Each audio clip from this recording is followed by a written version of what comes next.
All right, that's probably enough time, I think. We're still missing several people, but we're going to go ahead and get started. I am recording this session, so if there are attendees or team members that couldn't make it, this is a session that's being recorded. Let me start off by introducing myself. My name is Shantal Myers, and I'm a Sage 100 contractor consultant for ETHOSystems. I have been consulting now for 7 years and come from construction world. I was a user of Sage myself and have been teaching and implementing the software for the last 7 years. So today we're going to be talking through how to close our payroll year for 2023 and W-2 preparation. I'm also holding a class next week on Tuesday that we'll discuss general ledger close and 1099. So that if you haven't registered for that, please get registered. And again, as I said, if you weren't here when I mentioned it, there is a PowerPoint presentation in the meeting if you want to print that out so you can follow along and take notes. I will be going through that PowerPoint presentation. You won't see that up on the screen. You're going to be looking at Sage, but you will be seeing it would be nice to have that handy to be able to reference that PowerPoint presentation. So let's go ahead and get started.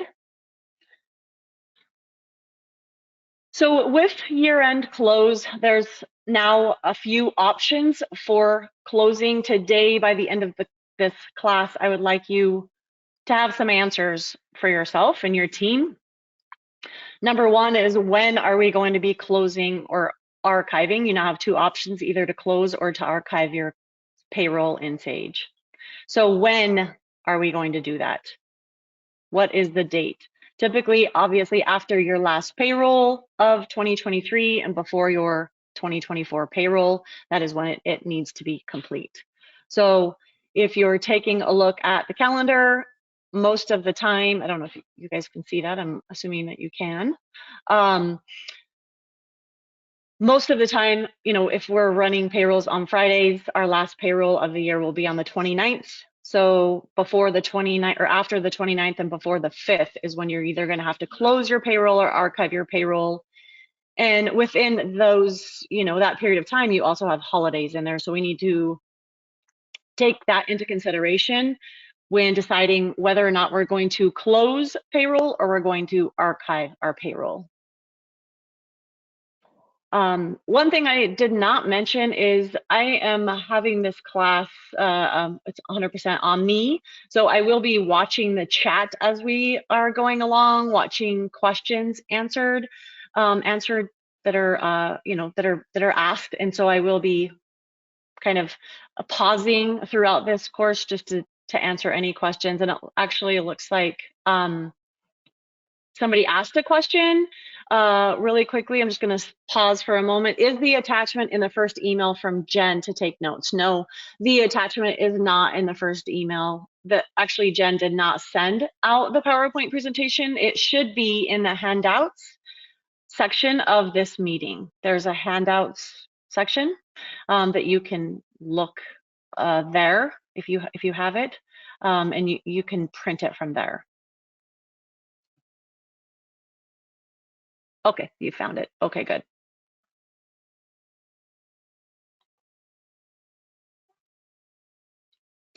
All right, so back to our answer that we need to come up with by the end of this call is, when are we going to either 1, close our payroll, or 2, archive our payroll? So again, it needs to be after the last payroll of 2023, but before your first payroll of 2024. So we'll come up with that answer. The second answer that I'd like for you to come up with after this call is, are you going to close your payroll or are you going to archive your payroll? So there are different processes in Sage 100 Contractor. Closing or archiving, we're going to go through both. We'll go through the pros and the cons of what does it look like if I close versus what does it look like if I archive? What are the pros and the cons? And then the third thing that I would like for you to help, and hopefully this course will answer, is how are you going to send out W-2s? Are you going to send them out electronically? yourself? Are you going to have Atrix send out the W-2s electronically, or are you going to print them out and mail them? So those 3 questions, definitely by the end of this class, hopefully you have an answer to. If you don't, I'm not doing my job.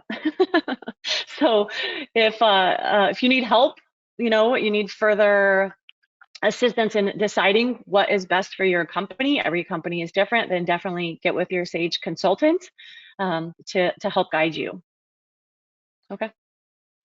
So as I said, we're just going to jump right in with the newer version of Sage. Anything greater than 24.2, there was an option that is now available to users of Sage that you can close payroll versus archiving payroll. Prior to 24.2, you could not close the payroll year. You had to archive it every year.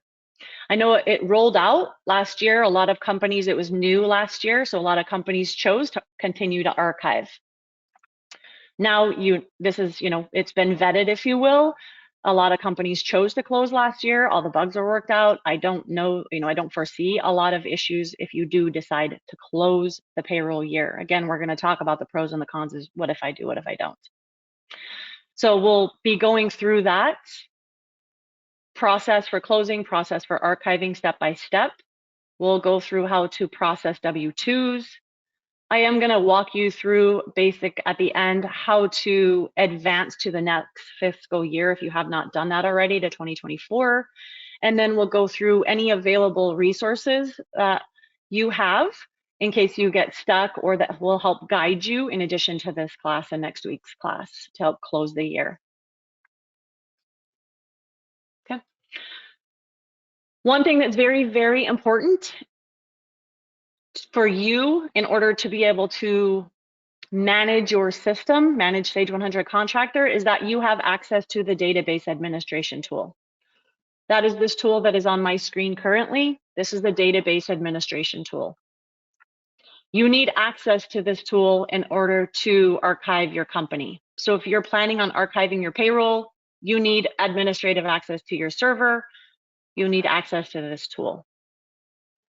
A lot of the times it is housed on your server where Sage is housed. So a lot of the times if you have a third-party IT company or maybe even an internal IT group, they lock your server down. They don't give access to users of Sage 100 Contractor. This is not something that is typically on a user's desktop.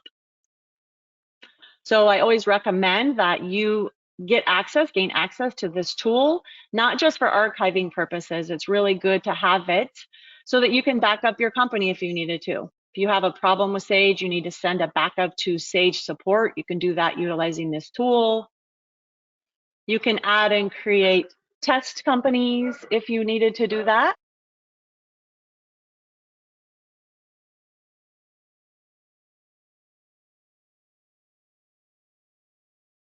Definitely something that you need to be doing, should be on top of your priority list, is to get access to this tool.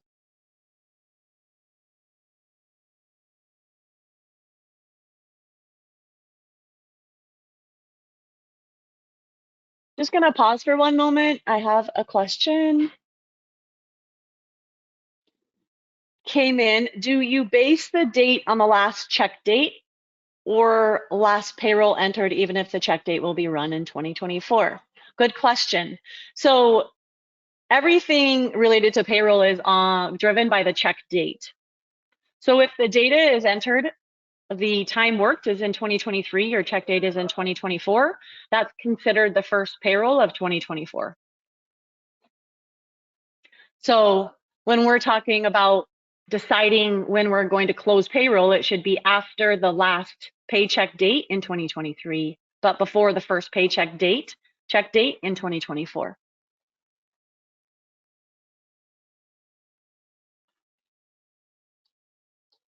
So hopefully that answers that question. Okay. So as I stated, I'm going to go back over here to the database administration tool. If you do not have access to this tool, get with your IT company, get access to the tool. Make sure you have administrative access to the server. For Atrix updates, sometimes we'll need to update Atrix. That does require administrative access to the server. Okay. There will be a new update coming out to update Sage, taking it from the newest version that is available today, which is 25.2.162. There will be a new update coming out before the end of the year that will update the 2024 tax tables. We don't want to update Sage 100 Contractor with that 2024 tax table update until we've closed our payroll, right, for 2023 and completed our 2023 payroll run, because we don't want 2024 taxes being computed.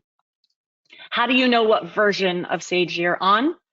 Within Sage 100 Contractor, you can go to Home and Resources, About Sage 100 Contractor, and here, Sage 100 Contractor, US Edition 25.2.148.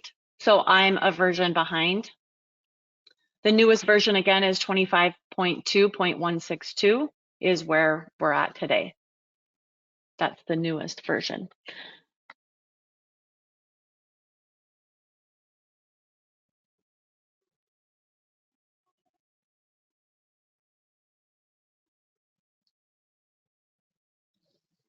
Okay. Before I jump into the pros and the cons of closing or archiving, which one would be best for you, I'm just gonna, again, go to the questions because I'm manning this call by myself. So I don't want us to get too far into this and not be able to answer the question. So I apologize. Let's see. The last check date is 12/29, but payroll will be complete before then. Can I close the payroll before the 29th? But after payroll is completed? Yes, absolutely.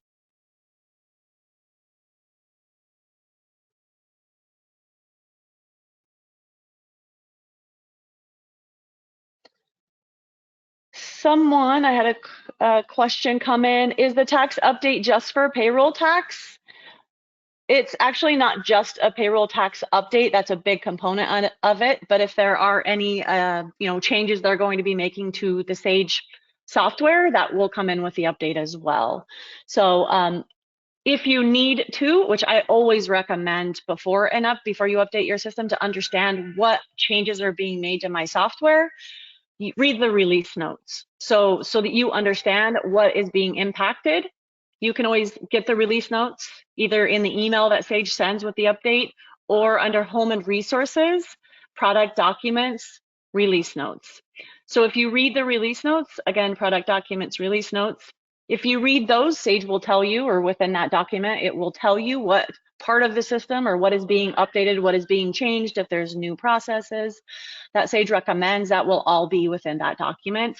So I would definitely read this before you update your system at any point in time, not just during year end.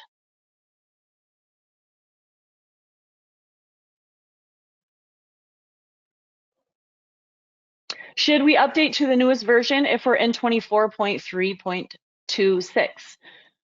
I would recommend that you update, yes, from 24 to 25. It's a big change. There's a lot more features in 25, but that also there is some system requirements or some server requirements that come or that are specific to that version of Sage 25. I can send you, Katie, the system requirements for version 25. You want to make sure that your server is capable of housing that new update. There are some specific requirements, server requirements, so you want to make sure that your server can handle that that new version of Sage. So Katie, I can make a note and send that to you after this call. But I definitely would recommend that.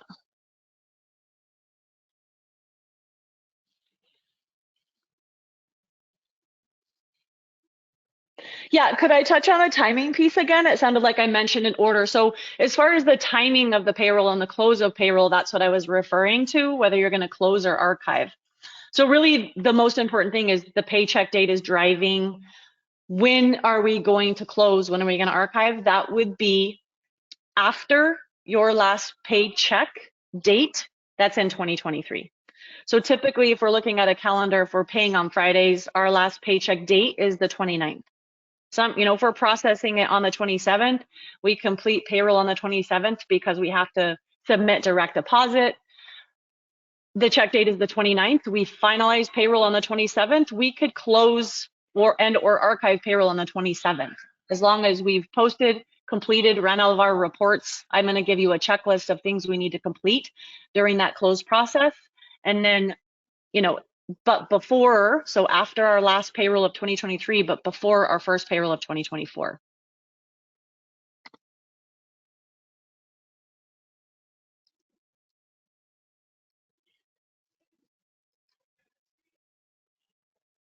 Okay, perfect. So we're going to go ahead and move on. If you are following along, I'm on page number 3 of the PowerPoint presentation. To close or to archive, which one makes sense to us, right? So these are the pros and the cons of closing. Closing is a newer feature of the system. That's what I said. It came out with version 24.2. If you're not at least on 24.2, you can't close. It's not an option for you. You have to update to at least 24.2 in order to close, to be able to take advantage of that feature of Sage. So a pro is that the process is very easy and convenient. Prior to this being a tool available to us, we used to have to archive payroll, which was a big deal. The system went down. We had, it was a lengthy process, potentially depending on, the records that we have in payroll. This is very simple. It's simply a click of a button after we've closed payroll. It's very easy. Another pro is that everything is in one database. So closing within Sage, it's now part of the existing database. All of your employee records will still be there for multi-year payroll. Accessible so that if we were to run reports, we could do that over multiple years. If we have a workman's comp audit, we can run it for multiple years. We can run the data for multiple years in one database, as opposed to I have to pull these 6 months out of this software and the other 6 months out of the, not software, but the database, and the other 6 months out of the archive database, and then combine the two. You don't have to do that anymore if you close payroll, as opposed to archiving. Another pro is that you can fix any payroll errors that you find before you, close, if you will, or as you're working through closing out 2023, you can fix any errors for that payroll in your existing software. Before, we would have to fix it in our current software, or in our, log out and log into the archive database and fix the issue there. Now it's all going to be in one system. We don't have to do that. Another pro is that we will process, or you can process W-2s and fourth quarter reporting in the same database. Before, or if you archive, you can't do that. You have to log out of your live environment, log into your archived database, and process your W-2s and your fourth quarter reporting out of that archived database. So a lot of pros to closing. Some of the cons to closing as opposed to archiving is it increases the size of the database and possibly slows down your system, depending on how much data you have and the size of your server and the speed and things like that. It could potentially slow your system down. And another con is you can't remove DNU payroll calculations. DNU is do not use. So if at any point in time during the course of your year, you found a calculation that was set up incorrectly, or you guys don't use it anymore, we labeled it DNU, don't use this one, and we decide to close, we can't remove it from our live environment. If you archive, you can remove it because there's no longer historical records tied to it. So those are the pros and the cons of closing as opposed to archiving.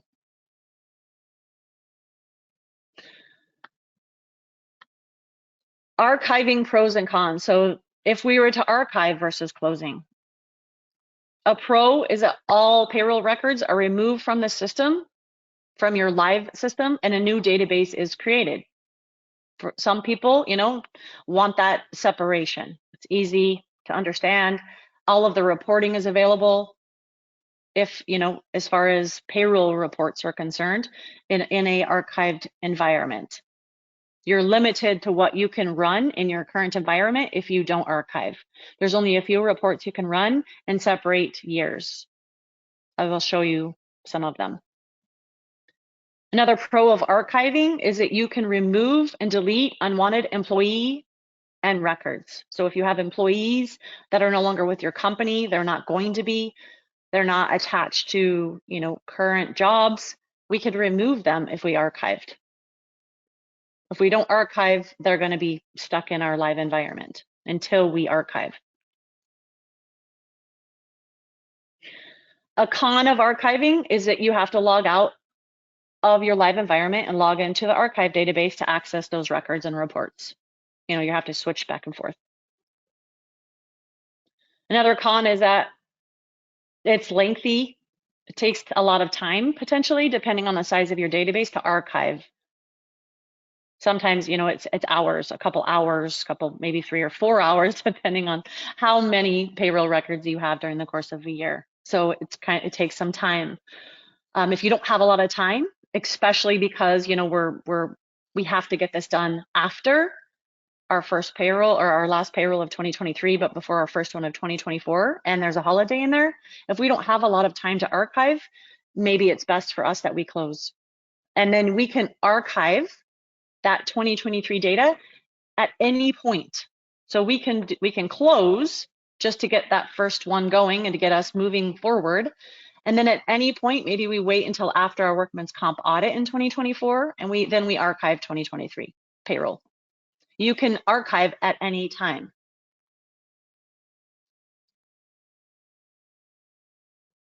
So before I move on, again, I'm just going to pause a second and I am going to look at my questions.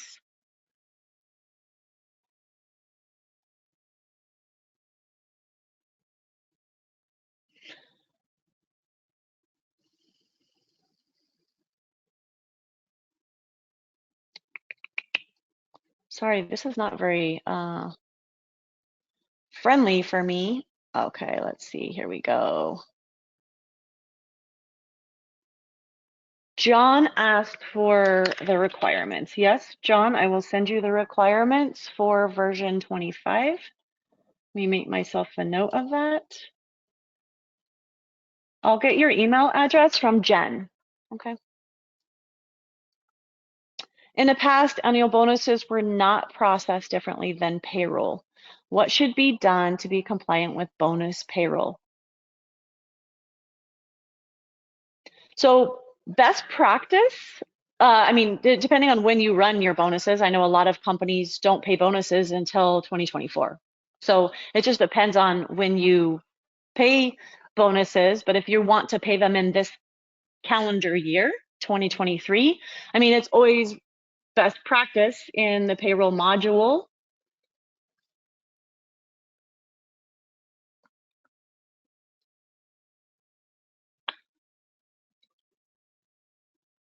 Can somebody tell me if they're seeing Sage? Because I can't see what you guys are seeing, unfortunately. Okay, 522, perfect. Thank you. I wish I could see what you guys are seeing. Anyways, so yeah, definitely recommended that if bonuses are being paid, they're being paid out of 522, and the type here is bonus. So that would be best practice, is to create bonus checks as a separate run, if you will, and track them as a bonus check. It would allow us to clearly see on the calculations tab after we do a trial compute what calculations are involved in this bonus and change the calculations or override the calculation. So say that an employee wanted 100% of their bonus to go to 401k, or we did not want to withhold their employee health insurance because they've already paid that in those installments that we set up at the beginning of the year. We could very easily see them, right, isolated to this bonus check, as opposed to it being a regular check and us paying a bonus with the regular check. Then everything kind of, the taxes and benefits get all mixed in with the bonus pay. So it's best practice to create a bonus payroll, whether it be in this calendar year or next calendar year, they would be treated the same. So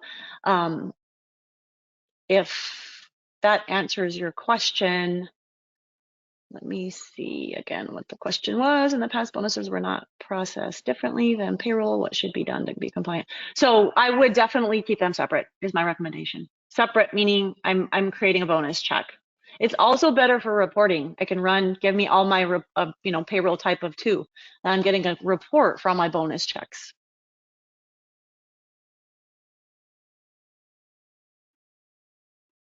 So hopefully that answered that question.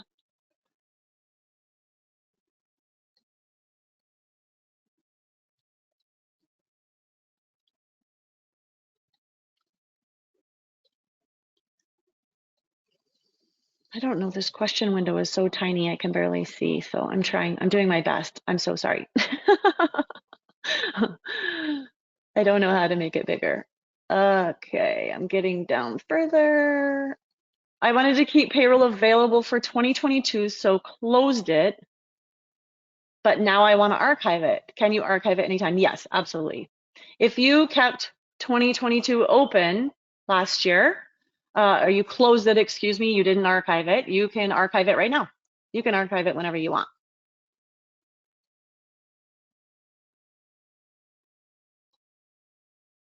How many years can be closed before they have to be archived, or can you have an unlimited number of years?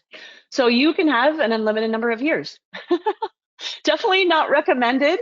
I wouldn't recommend having an unlimited amount of years open in Sage. I worked in Sage when I was a user. Like I said, I was a controller. I had 4 years open just because I personally like to run trending, reports on trends and things like that, and have it available in one database. Best practice, or the recommendation, is every other year, archiving every other year. That way you have 2 years open, and and then you're archiving that every other year.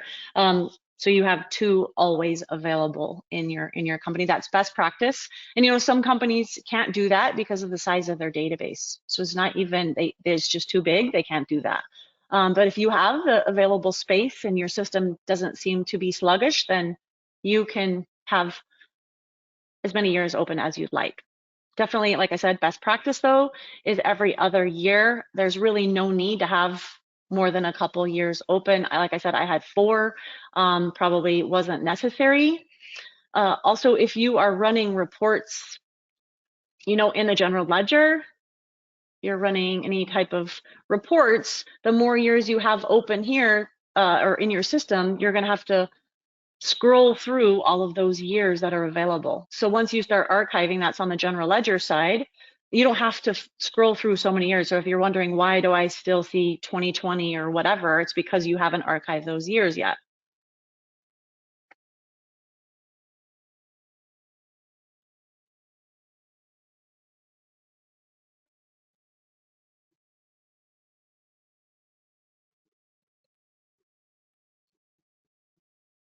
Okay.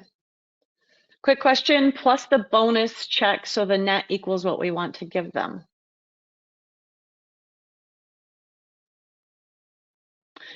There isn't an option in Sage to compute that. I know that some systems have that. In fact, I just had a conversation with one of my clients about this. That would be something that you're going to have to compute, but you definitely can override the calculations on a bonus check in the calculation tab so that the net would equal what you want to pay them. There's not a true up tool though.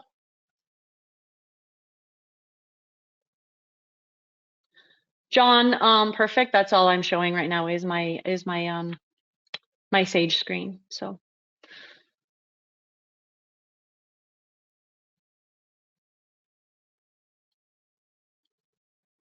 Okay, that's all the questions I think that I have here.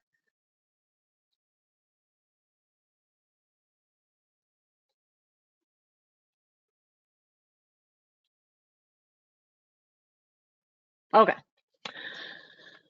Let's go ahead and move forward in our PowerPoint presentation and our close. So we just went through the pros and the cons of closing or archiving. We're on page 4 now. I didn't label them, it's not numbered, but if you're following along, it's the page 4. So the new option for payroll close, which is the multi-year payroll option, just to kind of give you guys a recap of what that does, is it gives us the option to close payroll without archiving. What it's going to do is reset all employee quarter and year-to-date information to 0 once we close to prepare us for the 2024 year. All of the records for both years, or for the 2023, and then obviously 2024 remains in that existing database. Some reports within the payroll module are updated with options for running with the year criteria. Only a few reports are available for you to do that. The paycheck date is going to determine what quarter and what year the transaction falls into. So if I close payroll in Sage and I forgot to print a check for 2023, I could still print a check for 2023 even after I close, as long as the date on my check when I print it out of 522 is 2023, the check date, right? The check date, it's going to fall into 2023 reporting.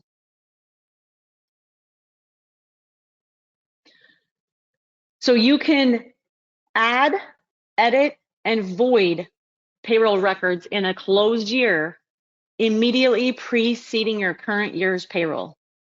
So what that means, if I've closed payroll for 2023 and I'm now operating in 2024, within this tool, 522, I can add, edit, void payroll records from 2023.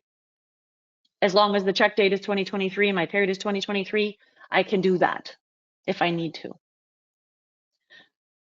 Amy said that she still has 2022 open in her system. So she has 2022, 2023 payroll, and now she's getting ready to have 2024 in her system if she doesn't archive. If you have a situation like that and we choose to close 2023, 2022 remains but becomes a read only. We can no longer make changes to 2022 records. So Amy, if you left it there, you can't make changes to those records anymore. They become read only. They're kind of locked, right? 2023 I can change if I needed to, and then 2024 is my new.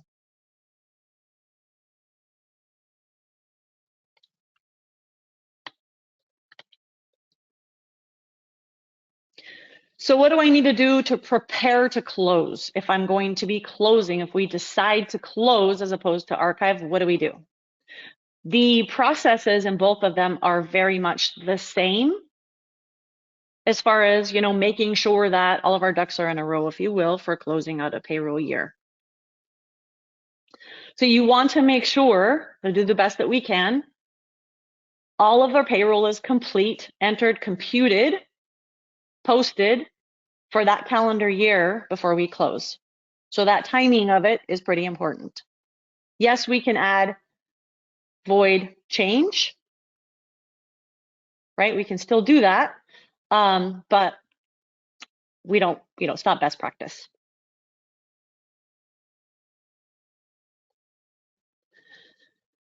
You want to make sure that you've printed final bonus checks if you're bonusing in 2023 with a 2023 date. You want to make sure that your owner insurance, the check that we have to issue for that, or the adjustment we have to issue for that, is done in 2023. You want to make sure health insurance adjustments, if you have to do that, or HSA contributions, anything like that, is adjusted, or those are set up and properly reported on a W-2. I did put in the PowerPoint presentation solution IDs. Those used to be called KB articles. KB is knowledge base. So how do you get to those? If you go to Home and Resources, Sage Support Knowledge Base, I'm sure you all know about knowledge base. All you have to do is plug in the solution ID that I gave to you on the PowerPoint presentation into your search for answers and hit enter. And it will come up displaying owner health insurance benefits on the W-2. You click on it, it tells you how to make sure that that happens. So I gave you some of those articles, knowledge base articles. Now they're called solution IDs within the PowerPoint presentation. It's best practice to create a secure folder to house all your close reports. You know, if you have your 941, you know, all of your reports, tax filings, any audit reports that you want to prepare prior to your close. So we're going to complete payroll. We're going to run all of our reports. If we have to go back and adjust payroll, we need to rerun our reports, obviously. I'm talking to probably a group of people that know that.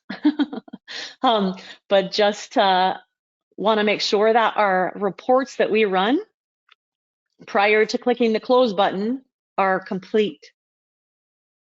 Because once we close, there are some reports that we're not going to be able to run if we close. If we archive, of course, we can go into the archive company and run those. But if we close, we're kind of locked into what Sage allows us to run.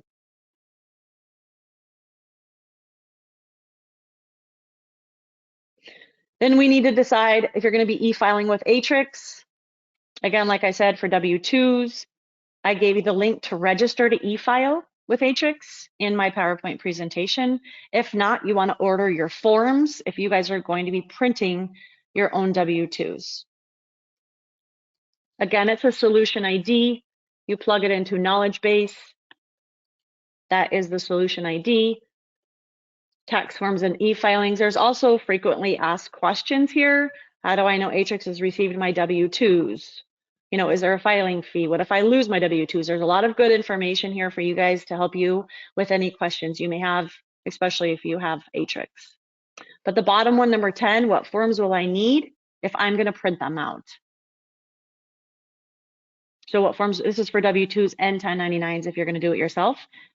I can guarantee you that if you calculate what it's going to cost you to buy the paper, print them, stuff the envelopes, stamp them, versus e-filing, it's going to be way cheaper to e-file. But if some people like to have paper. So anyways, these are the 1099 forms. And then here are your W-2s. So W-2, W-3 is a perforated 4-part with a W-2 backer optional. The federal can go on plain paper, the federal W-3 can go on plain paper, and the state and local has a perforated paper. It's a blank 4-part perforated paper if you want to buy them.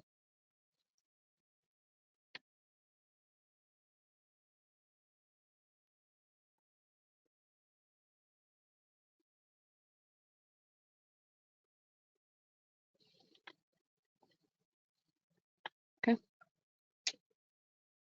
That solution ID, like I said, is in the PowerPoint presentation. If you are required to report ACA, Affordable Care Act, if you have over 50 employees, you do have to report ACA. Sage tracks that for you within the time card 522. There is also a solution ID that I put in the PowerPoint presentation that takes you to videos that Sage is prepared to walk you through. How do we do and prepare the 1094, 1095 for the Affordable Care Act? Another thing that you want to do to prepare to close is ensure all the calculations are set up properly to report on the W-2s, like I said earlier. If applicable, you have retirement plan or third-party sick pay. Within the employee setup screen in 521, under compensation down here, we have W-2 options. So these are the boxes that I'm talking about. You want to make sure that those are checked appropriately. Another thing you want to ensure of is in 531 on your calculations. I'll go ahead and pull up my employee paid health insurance here. In the bottom box, or any of your calculations in the bottom right-hand corner of that calculation in 531, here is the W-2 box and the W-2 code. So you would put what box it is. This is actually box 12, and this is DD. If you don't know, I don't know what goes here, you can always go to help about this window, and Sage will take you to help payroll calculations. You can type in W-2 box. I believe there is a hyphen there, if I remember correctly. Yeah, so make sure you put the hyphen if you're going to look it up. About W-2 box and W-2 code. And then here is DD, cost of employer sponsored health coverage.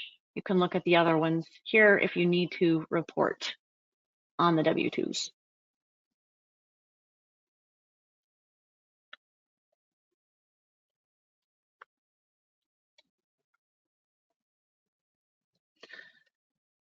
Again, there's just in the page 5 of the PowerPoint, it's just the check boxes that I have, and just walking you through how to prepare to close. You know, there you're seeing finalize 2023 payroll, print and post all payroll checks. You know, you just want to make sure that in 522, we don't have any open or any computed for 2023. You see that I have open, so we will talk about that here in a moment. You want to make sure that you don't have any for 2023. You want to make sure that you review and update employee statuses. So during the close process, and actually, you know, this really should be part of your month-end close, or, you know, your HR department. Hopefully they're doing a great job of keeping track of that information and updating statuses as employees come and go within your organization. So the status I'm talking about is here, status current. So when you do decide to archive your company, you can remove employees from your system. They have to be either an acquit, laid off, terminated, or deceased status. So instead of thumbing through them or toggling through each one of these, you could run a report, a payroll list, just to quickly see who do I have here and are their statuses correct. 51121 is fine because it tells you their current status here. You then can drill down. Robert no longer works here. Drill down, update his status, save. That's giving me a notice about the tax, the max, so on and so forth. Very quick way to clean up your employees.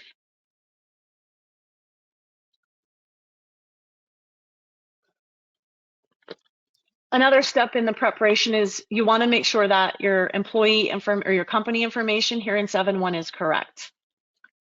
So if you've been preparing tax forms throughout the year using Atrix, you know already that the tax forms are pulling your company information from this screen.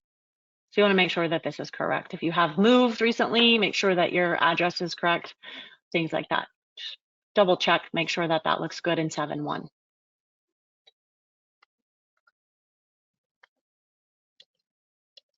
Okay, before I move on to the next slide, I'm just going to double check on my questions.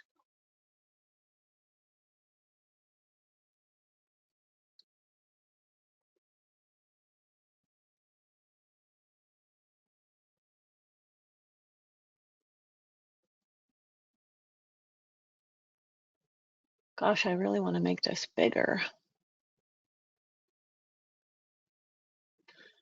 Why would you ever edit a previous year once it's closed? I can't think of a reason why we'd ever want to do that. Maybe we forgot something. Potentially, if during the last payroll run, you know, somebody's wife washed their check and they needed a new one, I guess we could just reprint it, I guess, if we wanted to, but it would be a different check number. I mean, there's all kinds of reasons why somebody potentially would want to. I don't think that it's necessarily something that is definitely not best practice, but it could happen.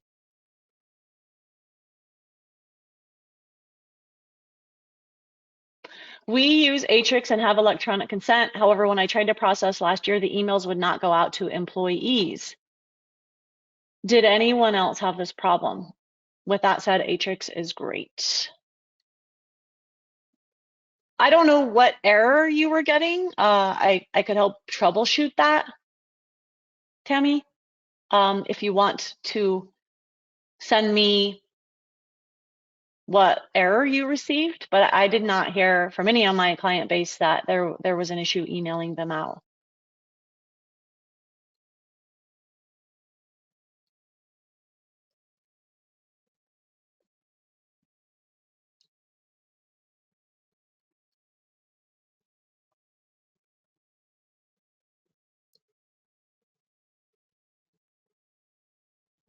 Can you file the Affordable Care Act forms via Atrix?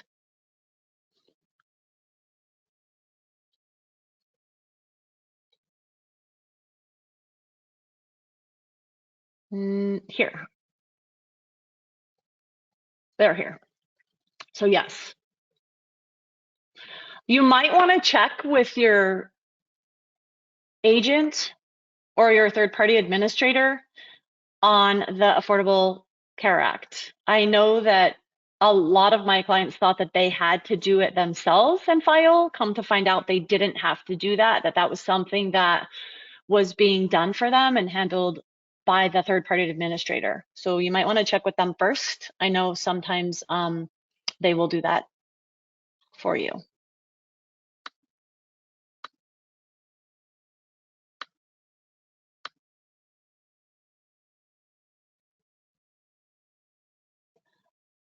Interesting, Tammy, that thinks they're sending their W-2s as spam.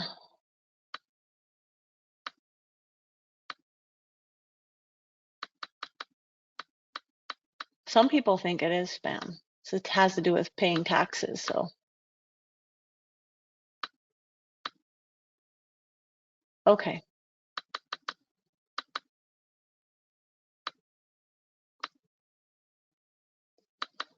I think I've got all of the questions answered.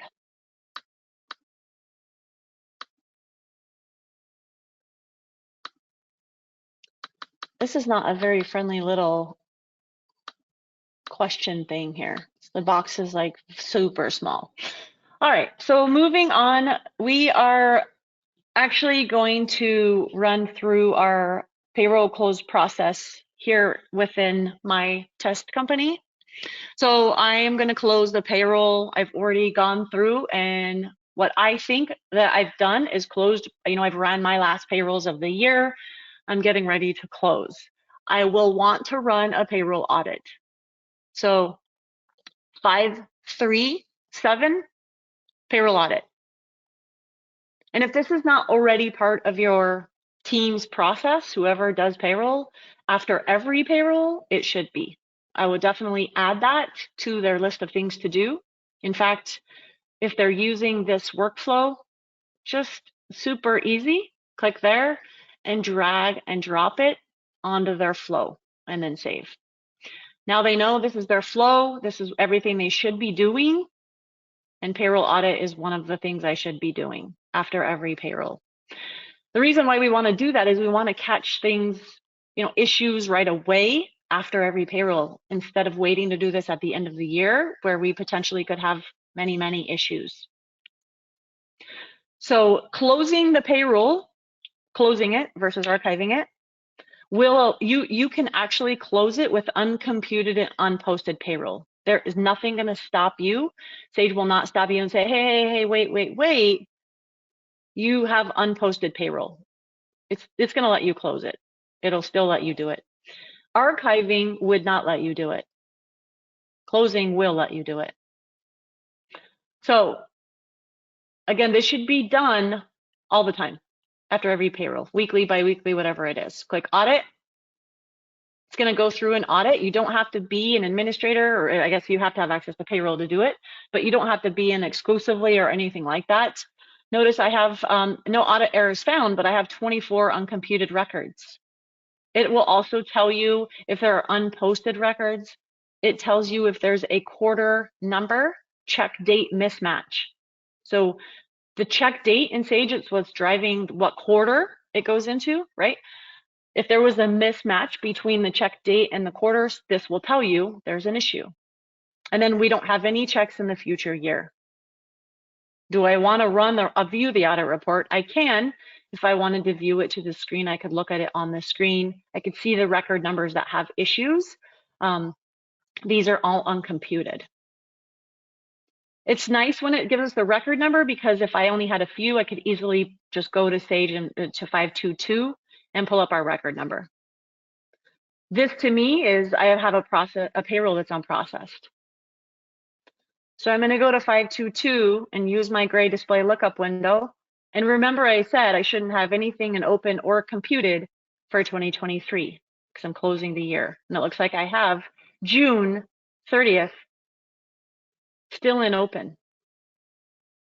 Very interesting, right? I would go ask my team, like, what happened here? How do we have it open? Is it double? Do I need to delete these? Do I need to process it? But for this particular purpose, I'm just going to go ahead and pretend like, I need to process and post it. So it's currently in open. I'm just going to go quickly final compute it. This is just giving me a notification that the 2023 tax calculations are not correct, because this is a sample company and it's not correct. So I just final computed. None of them had payroll checks, so I'm just going to quickly run payroll checks. Obviously, you guys would, dig in further from what I'm doing. Let me just wrap this up. And I did this on purpose and left this here on purpose just so that you guys could see and we could go through this exercise. That I'm closing the payroll, going to go ahead and push it all the way through, because my team came back and said, oops, we just voided them all and we had to redo them. We forgot to post them all the way from June. I guess my bank account is not reconciled from June or something. That's why I didn't catch it. Not good all the way around. But I just am completing it, and I'm going to post that payroll to the general ledger now so that I can move forward in my close. All right, let's see what we got when we run another audit. No items to report. One other thing that you could do is when you run an audit report, if there are notifications of errors, you could click repair. A lot of the times it will repair some audit errors. So employee totals will be calculated from payroll. Do you want to continue? Yes. And again, you can do this at any time without being in exclusively. You don't have to be in exclusively. So no items to report. Perfect. I now feel comfortable that I'm clear and clean to close my payroll. I had some questions coming in. Did not hear the answer to this. I'm so sorry if I missed a question. This thing is a little bit crazy. Don't we have to have permission from employees for e-filing W-2s before we can choose that method? Yes, you do. Yep, we're going to go through that process of how do we obtain electronic consent for the W-2s. We'll go through that. So we ran our payroll audit. We've completed all of our payroll for 2023. Now we want to print our reports.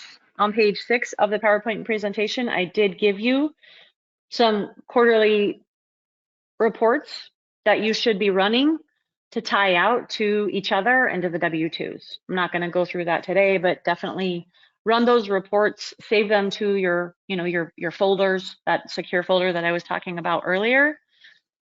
And then you're going to want to perform a records count. Like I said, a lot of these same steps is what we would do if we were archiving. So why do we do a records count? This is really for archiving, but it's nice to know if we're also doing a close. But we would go to File and Count. So this is pretty much in any screen in Sage. I don't know if you guys knew that or not, but you can see how many vendors you have by going to File Count. So we have 270 records in 522. So if we were to archive, create another database, we would want to do another records count in our archive just to make sure, as a double check, to make sure everything was moved over to the archive database. If we see that there was records, a variance, a difference, then we definitely would want to restore the backup that we would create and figure out what the issue is. So it should be the same.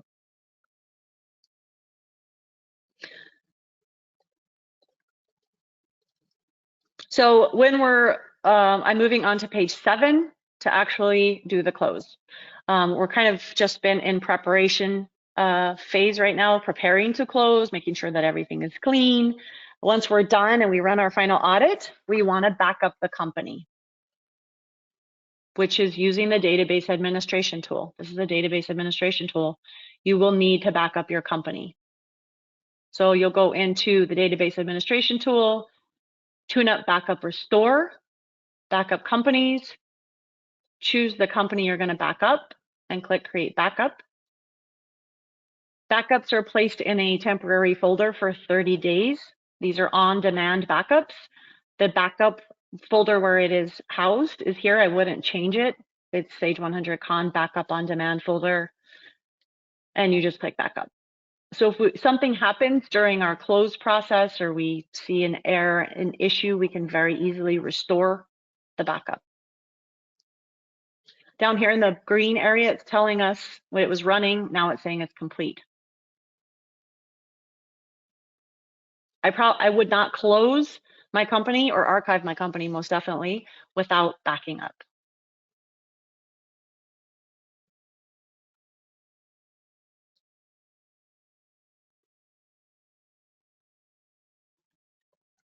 Make sure you print all your payroll reports, like I said, prior to closing. Some reports within the software are now going to be showing you include prior year. Some of the reports, not all of them. So I gave you an example. If you started seeing these, 51881, notice the employee hours doesn't give us if I have multi-year, I can't run this for, I guess I could put check dates in. But here, include prior years if we wanted to for sick days earned and used.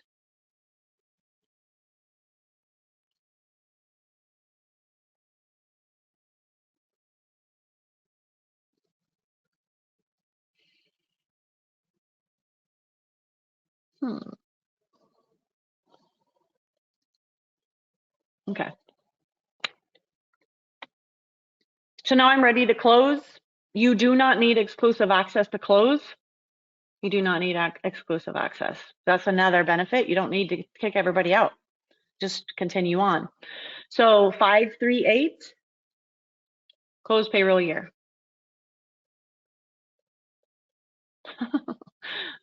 Got done it one too many times. So important, you need to close the payroll year to compute payrolls that will be paid in the next year. There's also a link here to the year-end guide to assist you with the process. You can click on the link, it takes you to the internet, and this is Sage's year-end guide that was prepared in October. Definitely print this out. I was going to talk about it during the end of the class about resources. I probably will bring it up again, but it's just a nice guide to help you through this process.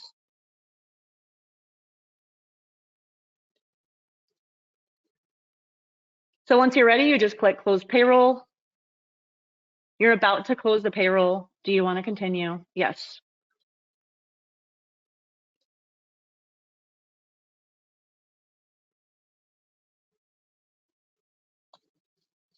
Payroll closing complete. You're now ready to process payroll. Reminder, be sure to update the payroll calculations and employees with new rates and maximums for 2024. That's very important, right? So when we archived, we would have a new database. It would be clean. We could go in and remove calculations, update 531 with new maxes, things like that.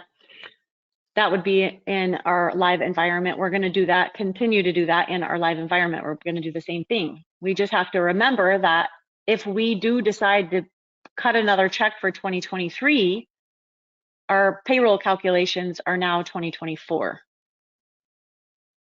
right? So all we did was close the payroll year just now. We closed the payroll year. So after we close the payroll year,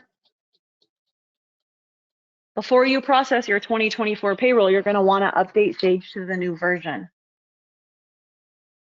There's going to be an update that comes out. It's usually around like the 20th or the 21st. We will want to update Sage to the new version before we process our 2024, because that's going to have the 2024 tax tables.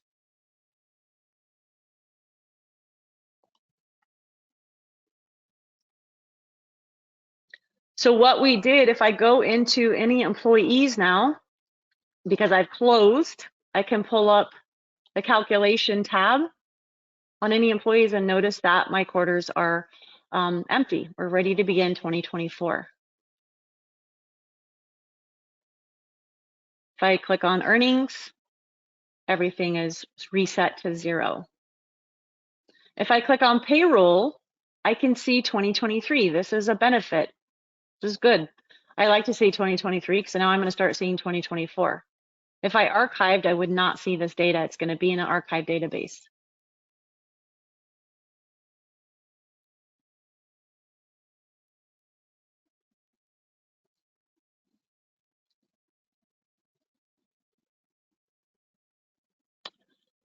So what you'll have to do is come into the 531 calculations tab screen window, and any unemployment that you have, any new maxes for 401k or Social Security, employee and employer for the new year will have to be updated.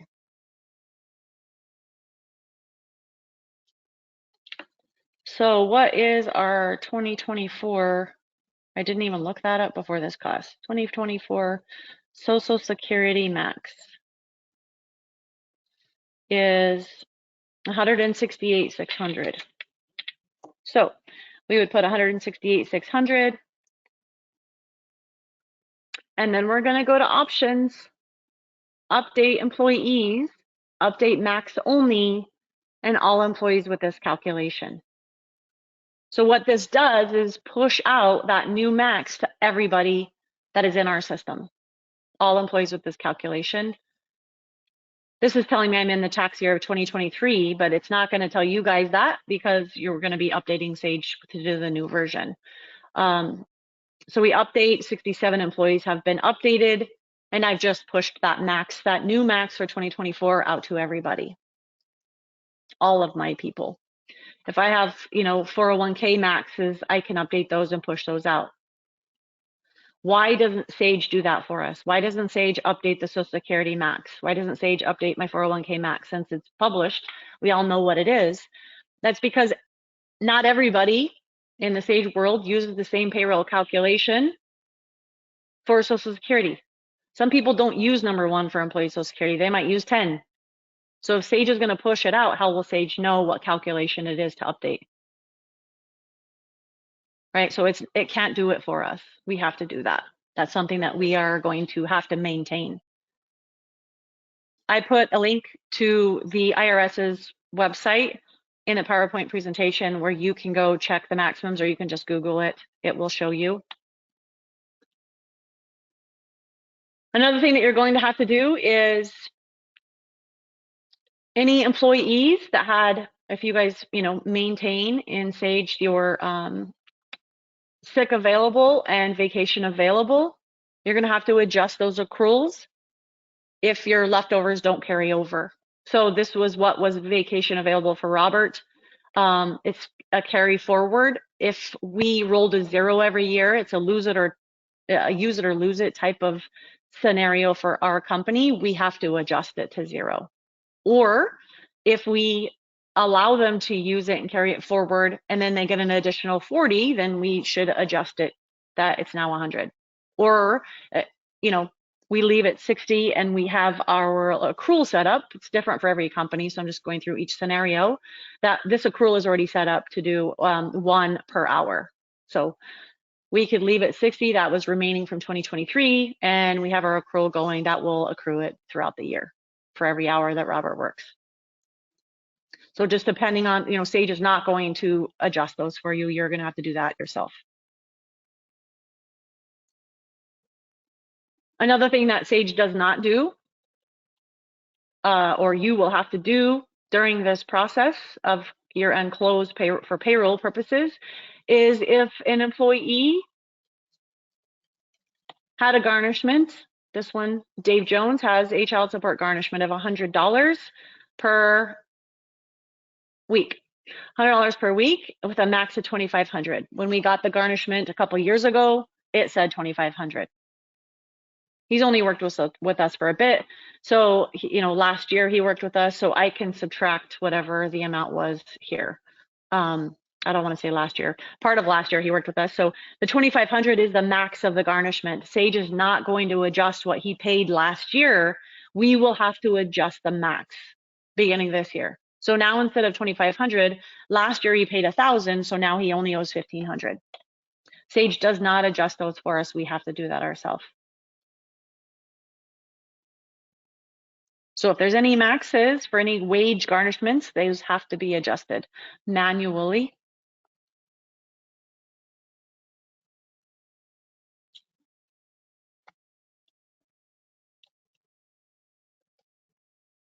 Okay. Then once I'm done doing all of that, I can run my W-2s and run my fourth quarter reports, and I'm good to go, moving on through, to 2024 payroll. So that's the close process, very simple. I'm gonna now head over to my questions before I jump in and talk about archiving. Wow, we had a lot come through. Hi, Shantal, I hope you're well. I'm all right. It's been a rough week. Let's see, if you've answered this already, I apologize. Are you going to be distributing the recording? Yes. The recording will be distributed by Jen along with the PowerPoint. If you didn't have a chance to print that out, I believe she's going to send the recording and the PowerPoint out to everybody after the call. If you have registered and you weren't able to join us, or if you have a team member and they registered, they weren't able to join, they'll get a copy of the recording and the PowerPoint. So not a problem there. Let's see what else we have. Do we have to close payroll 538 if we're archiving? No, you do not. It's just it's an alternative, right? It's just something you can do. Like I said, this came out last year and a lot of companies chose to skip the close process. They're like, nope, it's brand new. I'll let everybody else work that out and I'm just going to continue on with what I normally do. You do not have to close. It's just a tool that's there for you, so you don't have to archive, because archiving is, a lengthy process. And if you are used to archiving, then you already know. And if that's something that you want to continue to do, there is no problem with that at all. Closing just is much easier, and you could take advantage of that multi-year reporting for audit purposes, like I said, for workman's comp. But if it's something you already have a workaround for, then you're good to go. I have 24.3 version, but when I click on the year-end guide link at 538, I get a 2022 guide rather than a 2023 guide.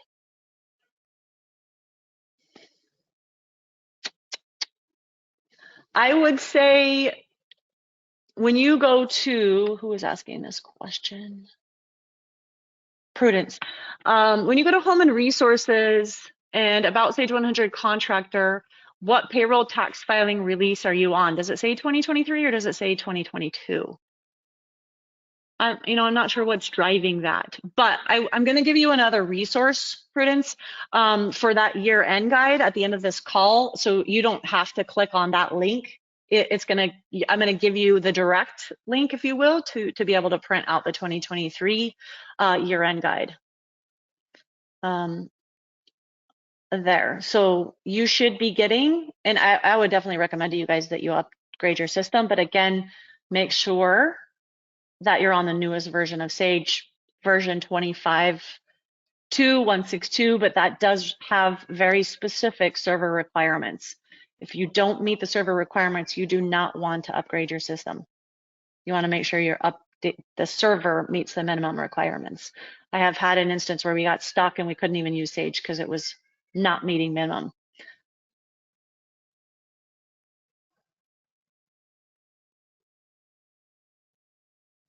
Do the max values need to be updated manually, or does it update automatically when the update is installed? So yeah, like I said, that does need to be updated manually.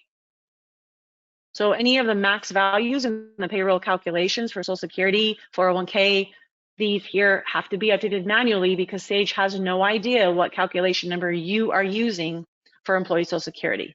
It's different for every, well, it could be different if you created your own payroll calculations. If you use Sage Standard, this is going to be number one, but that's not a requirement of Sage. So this could be 50 for somebody. So Sage can't update those maxes because it has no idea what calculation number you're using for employee Social Security. So you have to do it manually. Very simple. You go to the calculation, update it, options, update all employees, max only, all employees. That pushes that max out to all of your employees. And I would do all employees with this calculation for this calculation because Social Security is for everybody.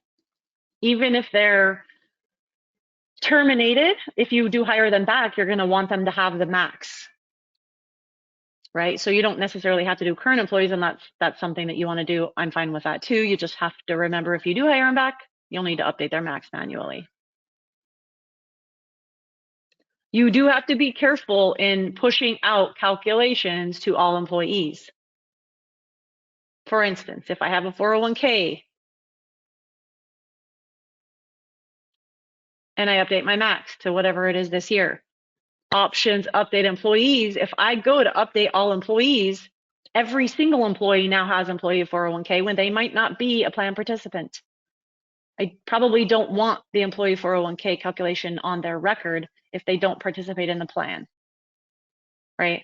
So in that instance, I would want to update maximum only with employees with this calculation, just the ones with this calculation, not everybody. So you have to be careful when you're pushing those out. You don't want to accidentally push something out to everybody that doesn't belong on everybody.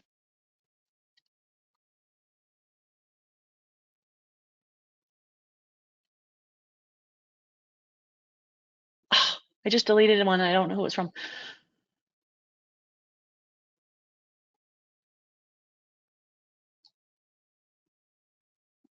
This is so terrible. I do not like this little question thing. It's like teeny tiny. All right. So I think I've answered everybody. If I didn't, I did accidentally delete one because I can't even scroll in this tiny little bar. So if I didn't answer your question, oh, okay. Let's see. So why would we update all versus current when updating Social Security Max? If not archiving, wouldn't all also change the prior employees from prior year?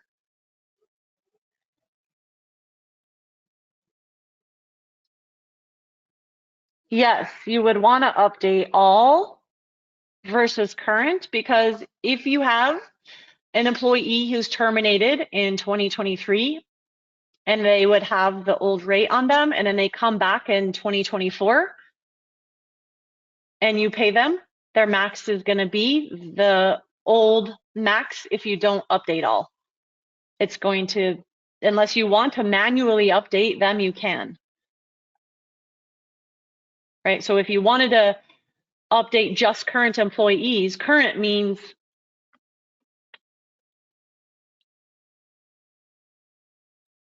current, status of current, not just the ones that are getting paid in 2024. This means the status of current. Hopefully those are just the people that are getting paid in 2024. But if I have a terminated employee and then I close my payroll company and they're terminated in 2023 and I close payroll and I'm updating my maxes, I would want to update all, because if I rehire Samuel in 2024 and bring him back to current, I want his max here to be the same as what it should be in 2024. There's nothing that's gonna, you're not hurting anything by doing that, because if he stays terminated, who cares? It's fine. What his max is, we're not paying him again. Does that make sense?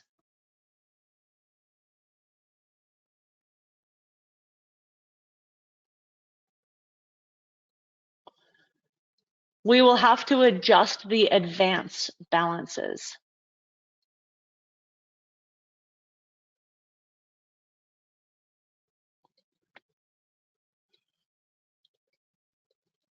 So here in the payroll advance, the max here would need to be updated because Sage is not keeping track of this one here.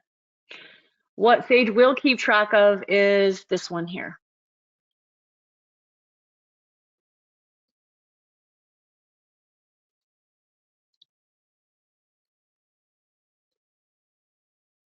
You're welcome.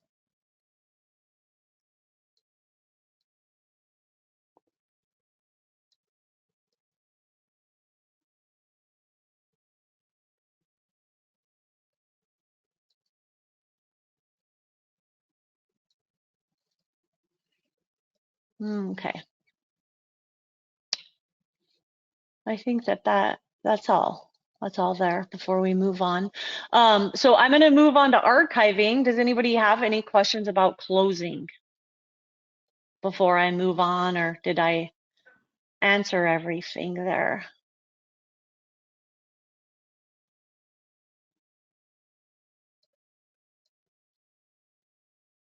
Gosh, how do I make this thing bigger? Okay.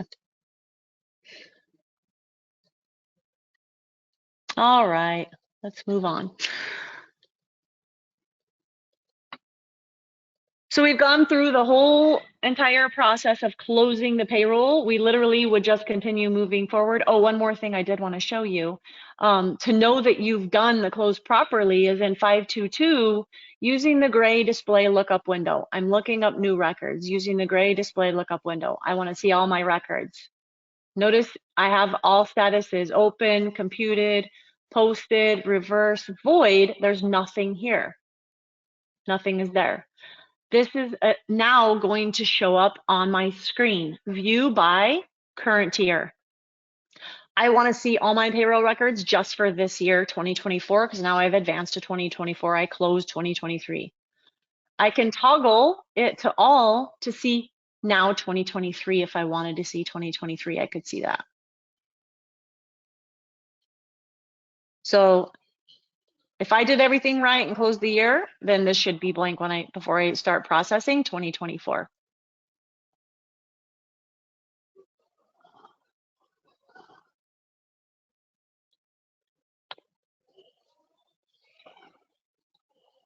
If we're not archiving, is it a good time to exit the presentation, or other things to stick around for? I love it. Yeah, it's up to you. I'm going to go through the archiving process. If you're not planning on archiving, I mean, this year, that's fine. But if eventually, John, you probably do want to archive, right? And you may want to see that process of archiving, because eventually I would definitely recommend you archive your payroll at some point. So I am going to record it though. So if you have things to do, you don't have to stick around. Another thing I'm going to go through at the very end is just resources for closing the year. So Sage has some links for some, to some checklists, things like that. But that's all also available in a PowerPoint presentation. So if you want to head out, then absolutely go ahead. I will not be offended at all. So, okay. But definitely give me, 5 stars. Not that there's going to be a question there after this, but okay, we're moving on. I can't get rid of that question. So go ahead and we're going to go to number 8, or page number 8, payroll archive close process. So again, if we could do this function, we can perform this function at any point in time. I know that a lot of companies will close payroll. They're going to close it in Sage, and then they're going to archive after their workman's comp audit, because they want to have all the records in one system to be able to pull those reports together very quickly, as opposed to running them out of 2 separate databases and then combining them. So all the steps we just went through, as far as making sure that we've finalized our 2023 payroll, running all of our reports, we can do that here, or we're going to be doing that actually in our archive database. But we do want to make sure that we have a clean audit, payroll audit, in Sage for the 2023 year. We want to make sure all of that happens. If we choose to not close and we choose to archive, we want to go through those steps. When we're ready to archive payroll that's already been closed, we don't have to run an audit already because we already know that we've done that and closed it. So Sage recommends that you do take a backup of your company before you actually archive. So we'll go back to backup, click on our company and create a backup. Again, available for 30 days. If you have access to your Sage server, while it's running, I'm going to show you where they're housed. It tells you the path actually where they're housed, right? The path is here. But if you have access to your server, or if you don't have, I mean, you don't have access, you definitely need to get access. But if you ever see a warning that pops up in the bottom right corner of your screen telling you, hey, it's down here usually, your backups have not run in, whatever days, you can go look to see exactly what happened. So wherever Sage is housed on your server, in the Sage 100 con folder, backup, nightly, this is the nightly folder where they're being housed. This one here is the results log. If I am getting that error, it's not backing up in so many days, I can click on the log and I can see what the problem is. Why is it not backing up? You definitely want to make sure Sage is backing up. I know that IT companies will not turn that back up on of Sage and they'll say, oh, we're backing up your server, not a big deal if something happens. No, it is a big deal because you need to be backing up Sage in the format in which it needs to be backed up. Not your IT backing up your server. That's not going to work. I mean, it will, but you're going to have to have Sage rebuild based on that backup if you're not backing up on the format in which Sage needs it to be backed up to be easily restored. So check your log, make sure it's running every night. If it's not, then let's get with your consultant or Sage to try to figure out why it's not running. It will tell you here why it's not running. If we're running them on demand and we need to restore, something happened, there was a power outage, I need to restore what happened, on demand is where they're housed. These are the ones that I ran today. When you archive, it's going to create a couple backups. We're going to see that today. That's where they're housed. If I delete companies, it's going to create a backup and then throw the backup in here. If I rename them or upgrade them, they're all going to be housed here as well. That's on your server. You need to have access to get that, to get access. So the backup is complete.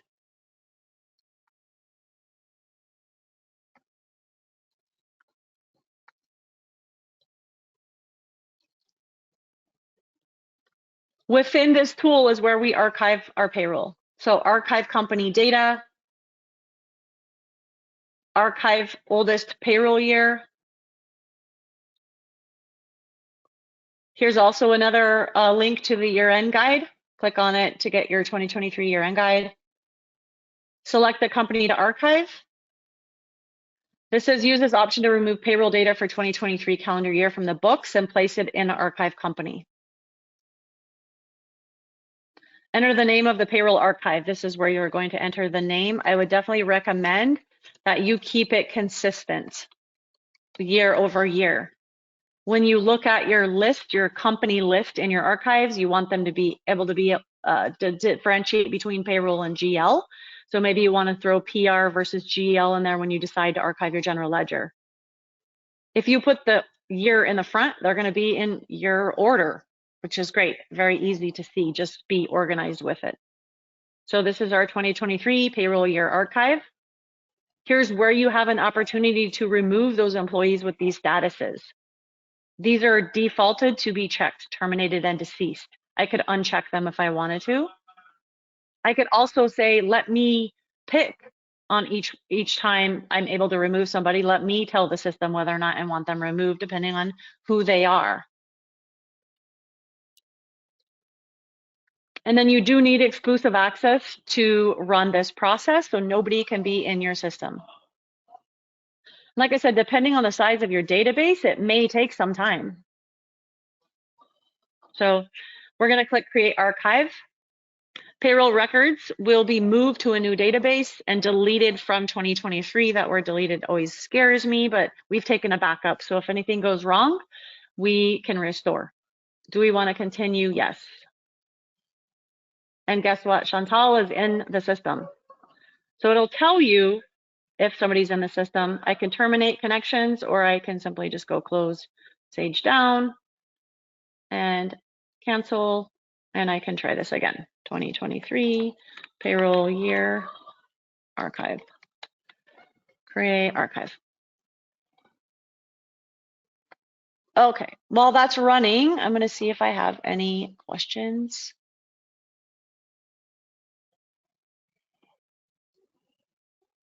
It's not going to take very long. Down here in the bottom left corner of the screen, it tells you kind of what it's going through. So it's going to create a backup. It's going to create the archive. It's going to create the separate database. It'll go through the removal process. It's going to create another backup of the archive.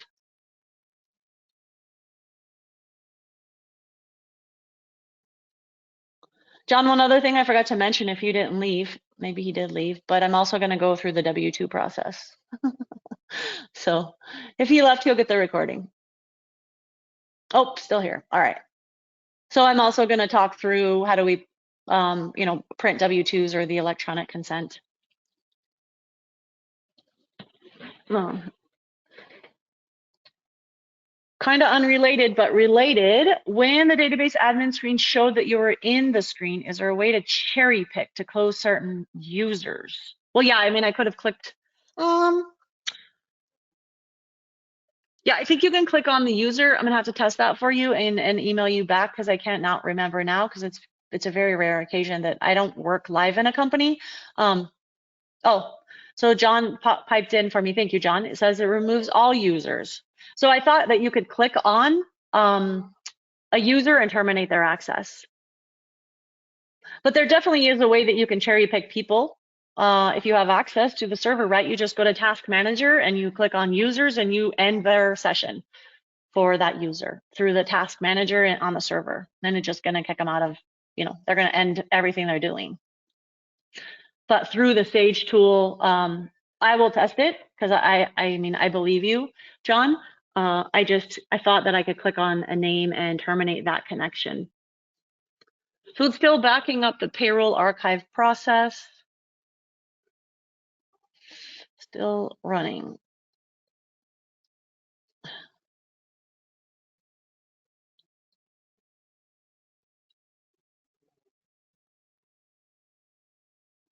Being able to terminate single users would be helpful from the Sage interface.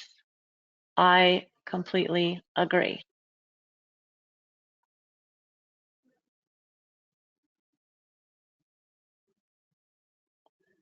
You can, oh, look, it's complete. Perfect.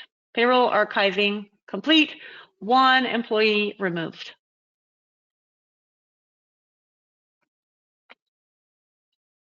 Very simple. For my sample company, I didn't have a lot of data, right? So I didn't have a lot to remove. Yes, I will copy you, Cindy. Let me make myself a note of that. Cindy.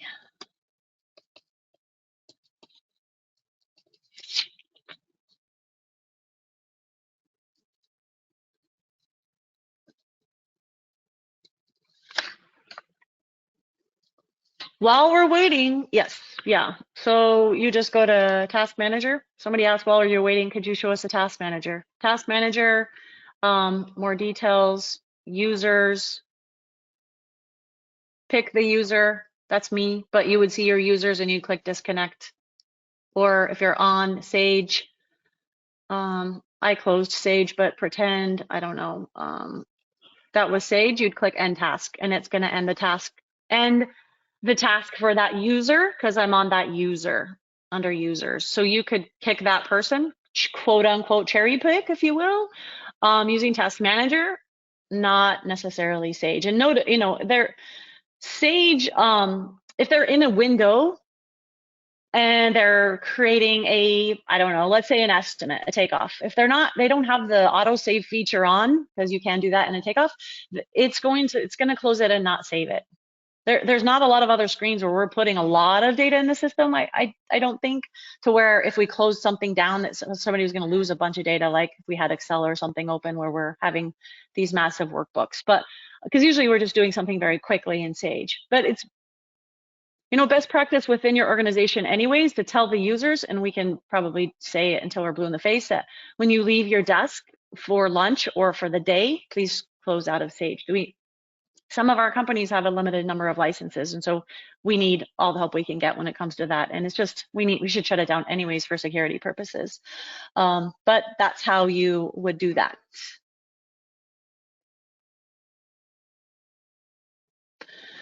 Is there a way to remove a range of terminated employees using numbers?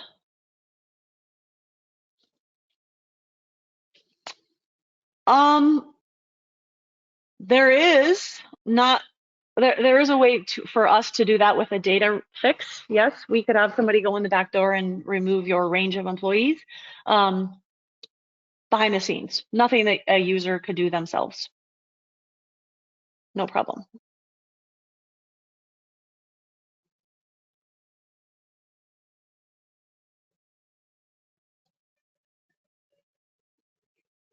Okay. So payroll archiving is complete. I've answered all the questions. We're going to move on. So, and I do apologize. I'm manning this call myself. So I'm trying to multitask here. I'm not very good at it, but doing my best. So what happened during that archive process is all of the payroll records for 2023 were removed, right? With the selected employees, they were removed as well, and put in their own separate database. The archive payroll database is created. All of the users, the security settings that were in our active company are now active in our database, our archive database. That is going to be something we might want to look at and change. We'll go through that. All of the quarter and year-end totals are zeroed out in the active company in preparation for our 2024 payroll. If we're using this process as opposed to closing, if we close, that is already done. The archiving process, you noticed, was a kind of a wizard. It walked you through step by step what to do using this tool. It's very simple, right? So when it's complete, we want to open up Sage.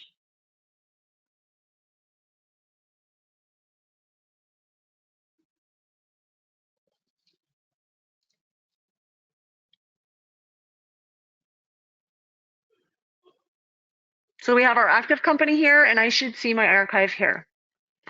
Show archives is here. And remember, I said, as far as naming is concerned, if I had 2021, 2020, 2019 PR, YR archive, it's going to be very nicely. And then I have 2020 GL YR archive. They're not going to be mingled together, and I'll have to figure it out which company is which. It's just nice and in order.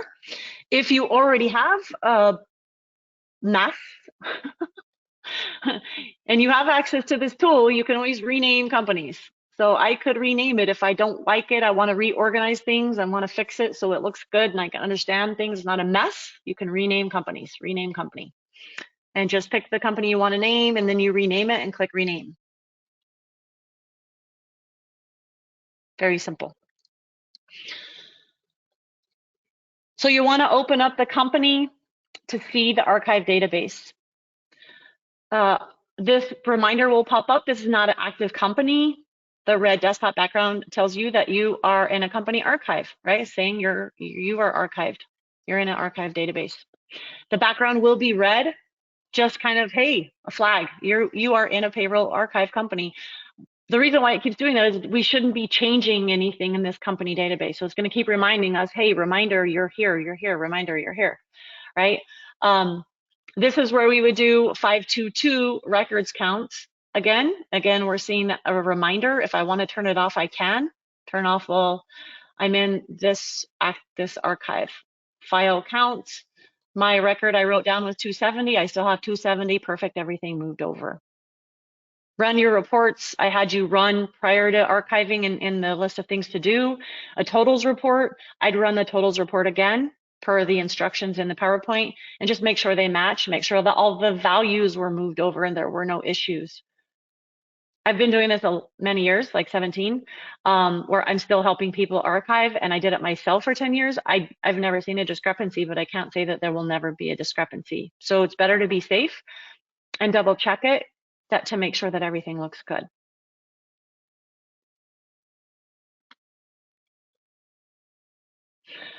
So within this archive database, you may want to change security. If you have administrative rights, you might want to go to the user list and you might want to turn off everybody's access with the exception of a few people who get to have access to the company, the archive database. Or maybe on the security groups, you say that nobody can save. Sure, you can go look, but you can't save. I don't want any changes in here. So if you change something, you're not going to be able to save it. So we just change it all to no. Change everything to no. Can't do anything in here because we don't want anybody touching anything in here. You can only look.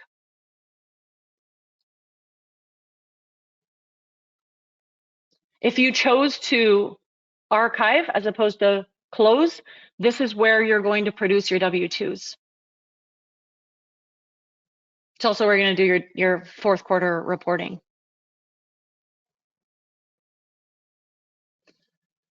One of the things that some companies do is they will create a nightly schedule to back up the archive. So initially, it's only going to create one backup, and then there's not a scheduled backup of this company, of this archive company. So if you want that company to continue to back up, you can create, if you have access, an automatic backup. And maybe you're only keeping the latest version. You don't need, nothing is changing in it. So I know a lot of companies don't back it up. They back it up once and they move it off of their server into an archive, and that, because it will never change, hopefully, should never change. They move a copy of it off, so if they ever need to restore it, they can very easily do that if there's an issue. So it's up to you guys whether or not you want to create a backup schedule for that, but it's not automatically created.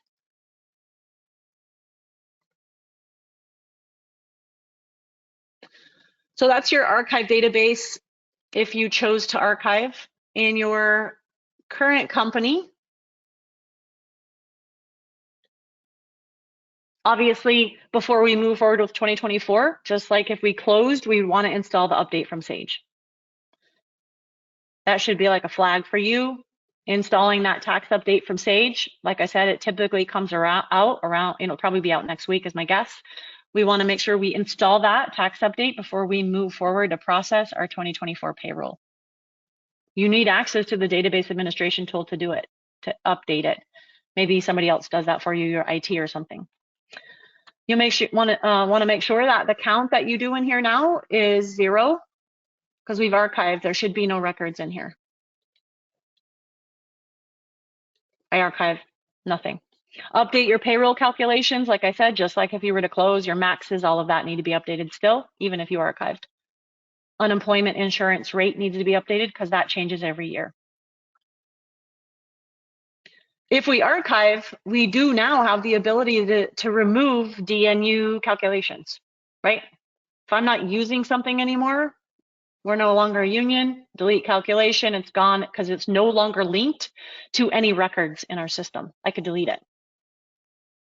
You still have to update sick and vacation accrual. You still have to update your loan balances and your garnishments. You have to do all of that still, even if you archived as opposed to close. That process is the same. So once you've updated Sage to the new version with the 2024 tax tables, updated your calculations and pushed them out, you're ready to go for 2024 payroll.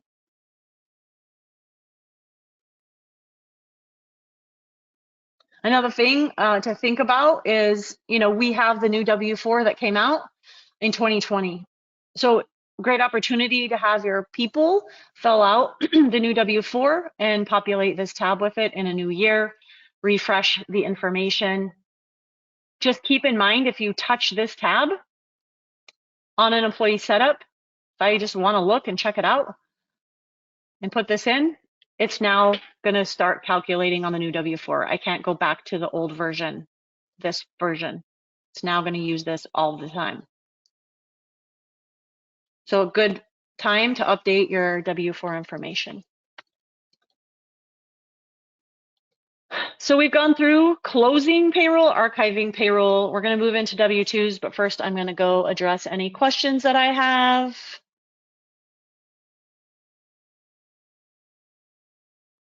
The red background is great. It would be more helpful if the drill down menus also had matching red headers, because sometimes other windows are open in the current company and they all look the same. So that means that you have both companies open. You have one on one window and one on the other is my guess. I'm not sure. I probably just wouldn't do that if you get confused, because you definitely, I agree with you. But yeah, unfortunately, it only makes the background red and not the headers. But that is a awesome suggestion. If you go to Home and Resources, submit product idea, definitely submit that product idea. I think it's great. All you have to do is come here and put your, log in real quick with your Sage ID or your Sage information and put your suggestion here. Let me know that you put the suggestion and I will send it out to my client base to vote on that suggestion so we can get that going. That's a great idea. Another thing you can do, you can change the background of your company anytime. So if you don't like the gray, red is for archive, but in utilities, you can change the company color right here. Company color. A lot of companies that have multiple entities, databases can change they change the colors to represent and remind them that you're in this company, right? So kind of a cool feature of this.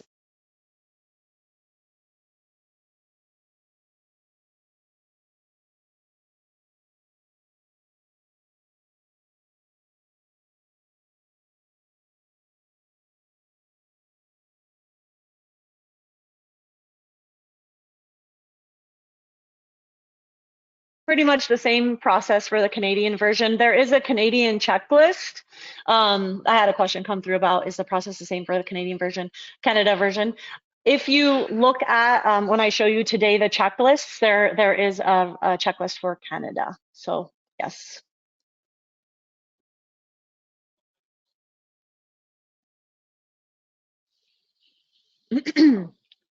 Okay. So I think I'm going to move forward to the W-2 process if nobody has any additional questions about the close process or archiving. If after you saw that you still don't feel competent and you get all of the resources that are going to be available after this call, you look at them and you're still like, I still want help, especially if it's your first year. It's kind of a scary thing. Get with your consultant, schedule some time with them. It gets very busy for consultants at the end of the year, but book time. They can walk you through it, right, and help you through that process. Whoever your consultant is, get on the horn with them and get that done.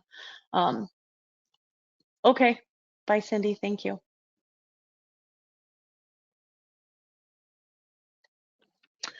All right, moving on to payroll to W-2s. So this is where I'm hoping you're going to decide, am I going to print them? Am I going to e-file them? How am I going to get them to my team, my employees? If you are going to e-file, not e-file, you're going to have Atrix do it, you're going to electronically send them out. In 541 federal forms, there is an electronic W-2 consent form. Use this to print one for each of your employees. So select employee. Unfortunately, there's not a select all button. So if somebody wants to put in another request for enhancement, that would be my request. I can't put one in because I'm a consultant, but somebody put the button here. Select all. But I mean, there's terminated folks in here, so maybe we want select all current. I don't know. Because right now you're gonna have to go through and check them. And then you would click OK, and it's actually gonna print the form with their information on it. And then you can send them out to the employees to have them sign and consent that you send them electronically, right? 2023, 24 type of stuff. It's awesome. 539 is also another area of the system that allows you to print those out. If you've never been in 539 HR forms, pretty cool tool. has every HR form you could possibly think of. There's a company handbook, everything that you need for HR purposes. Well, not everything, but a lot of the forms that you need, that they're customizable, they're all pretty much here and available for you to use in 539. Another cool thing is you can set alerts, probation alerts, new hire alerts, termination alerts. I know that's not this class, but I'm here, so might as well say it. It'll send you an alert when people have reached their probationary period.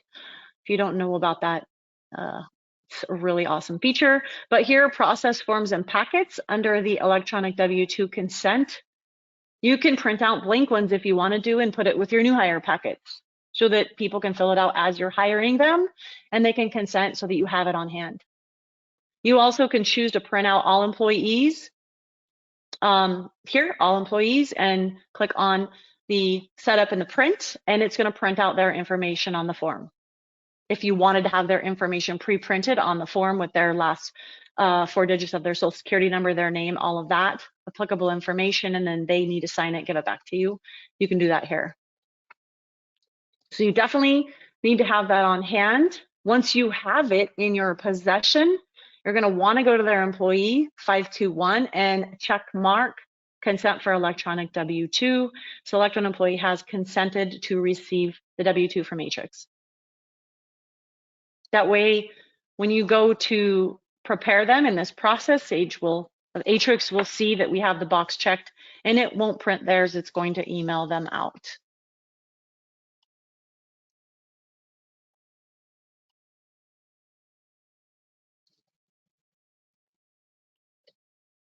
If you have over 100 employees, that used to be the threshold, I believe it still is, you have to submit your W-2s electronically. You cannot print out paper.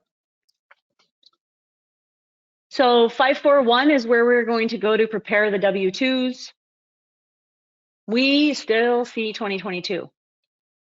There will be a 2023 whenever the update comes out.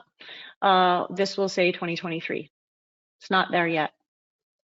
This does say 2023 for the year. This is the form. This is the data within the software. The form I'm using is going to say 2022 with my 2023 data. What? Oh, I archived. Hello. Don't scare me like that. I have to do it from here because I archived. I was like, wait a second. What's going on? Payroll, federal forms. I'm not going to get a reminder. All right, back to here, W-2s, 23 data, run report. It's going to run my report for me. It's going to take a minute.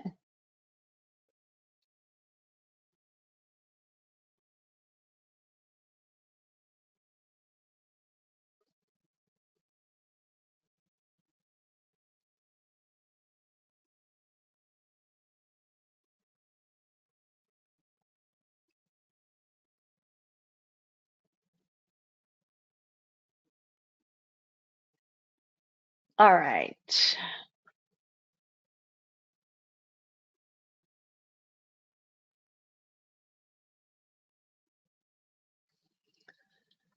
So this is a wizard. It's very simple.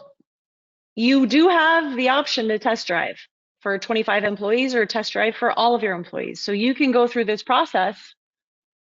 As soon as you're done with your payroll, you can go through the process. You can go through the payroll process. You can go through this right now, actually. You don't even have to complete your final payroll that you're going to be looking at records that are going to change. So you can do this at any time and back out of it. It's not going to hurt anything. You're not going to mess anything up. You're test driving it. You're just trying it out.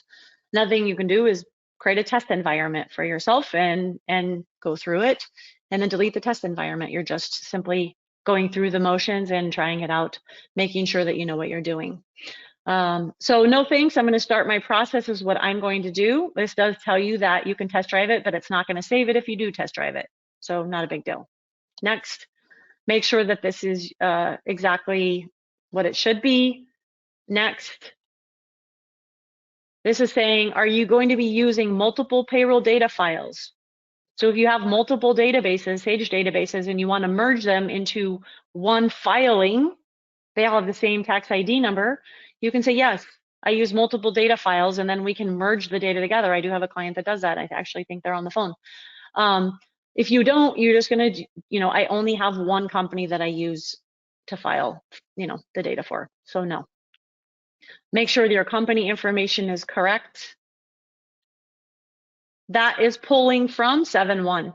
If I say, oops, that's not our address, and I change it here, it's not going to update 7.1. This is simply for this screen. I would recommend go changing it in 7.1 first and then coming back here just so it's updated. Next, are you filing for yourself or a third party? Or are you a third party? Excuse me. Next. So these are your state and local taxes. If you've used Sage before to file, then this will already be complete for you. If you have not used Sage to file taxes, you will have to complete this information. I'm just plugging numbers in to get past this screen. That is not what you will do. You will put in your applicable state tax account numbers. That's what this is wanting to know. You would click add, or you can double click on it and it'll bring it up. You can put your correct numbers in. When you're done, you click next. Do you have employees who are exempt from any part of Medicare? No. Do you have employees who are members of the clergy? Do you want to use control numbers on your W-2s? Do you have any employees who have elected to receive forms electronically? So if you have, then you're going to say yes. I'm going to say no for this particular training. If you did choose to have control numbers, what is the control number you want to start with? What kind of payer are you? Typically, we're a 941 payer. And kind of employer, most of the time I've seen none. We're not federal government. We're not 501c. Unless you are, then you would choose that. If you need to report third-party sick pay, any income tax withheld, that information would go here. Establishment number, EIN number. If you terminated the business this year, that would go there. Next. How do you want the Social Security numbers reported on the W-2? That is an option for you. Truncated with asterisks or truncated with X's, or do you want to show the whole thing? Next. There's a wizard. It's very simple.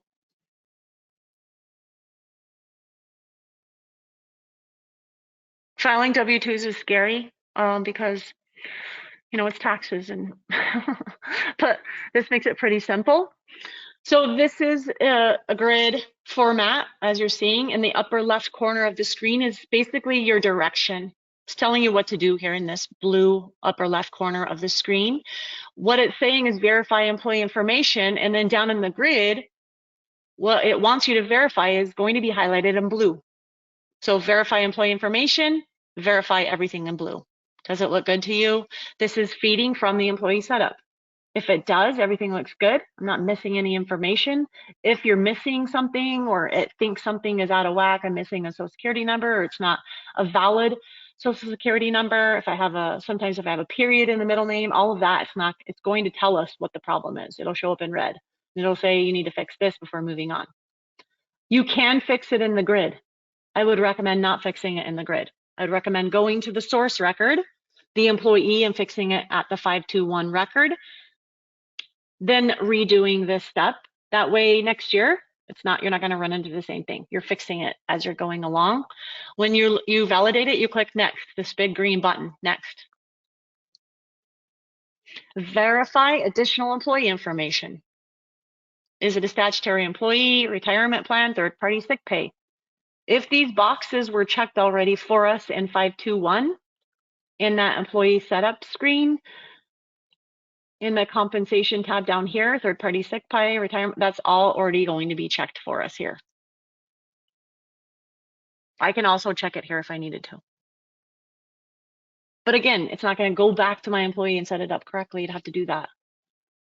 So why not just set up the employee correctly? Next. Verify federal information. Again, the blue highlighted areas is what it wants us to verify. We want to make sure that this is good.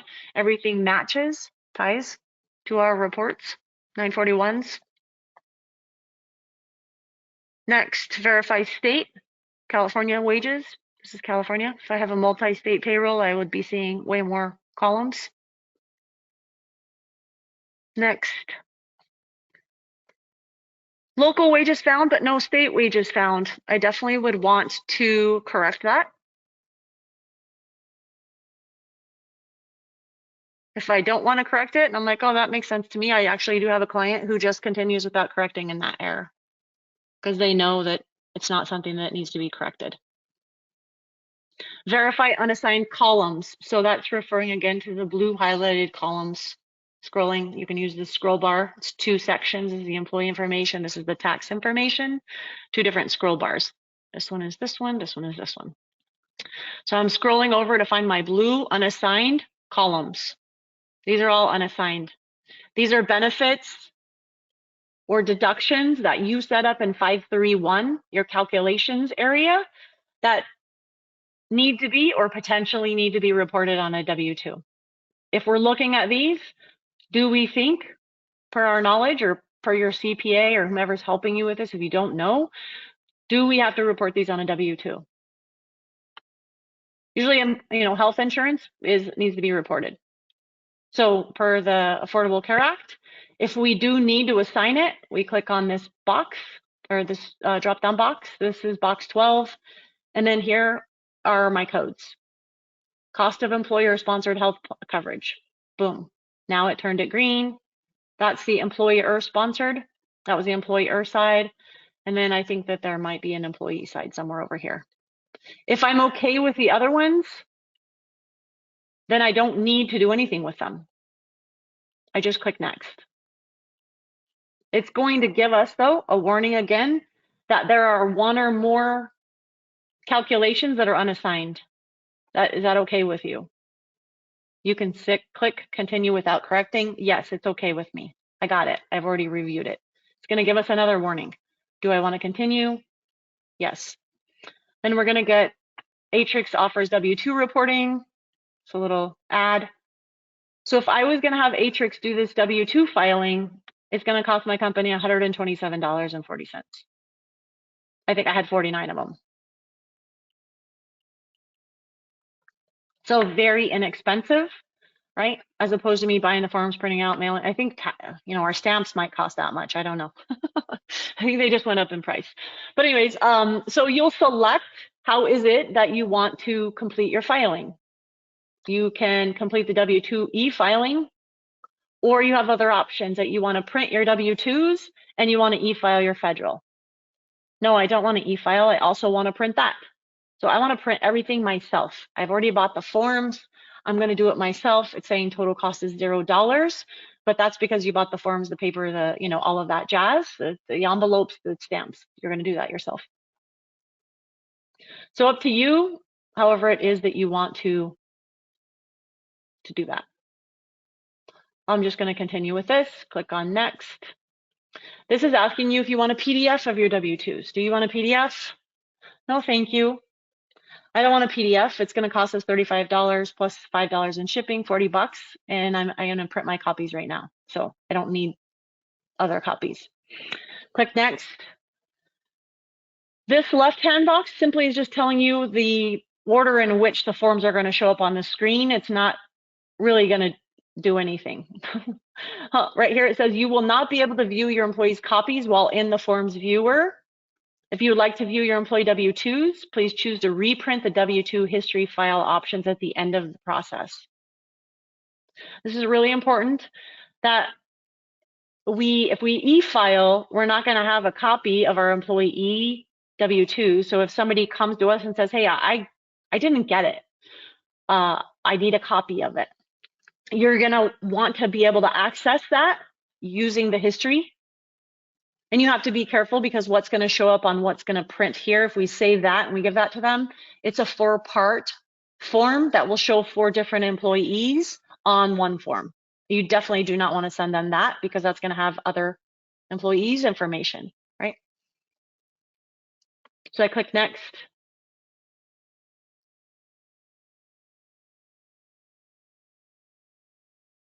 We're running a little bit over. My apologies. I guess I need to talk faster.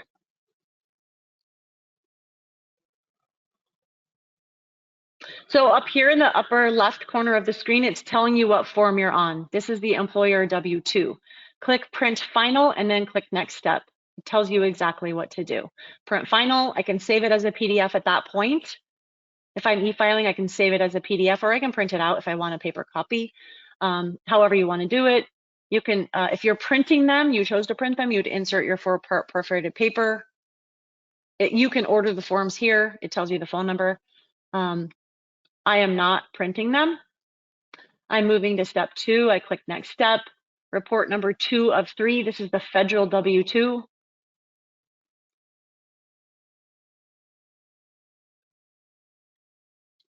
So it has an employee up here and one on the bottom. This could be printed on a piece of paper and sent to them if you're doing that yourself. You can print a copy yourself, save it as a PDF, click next step.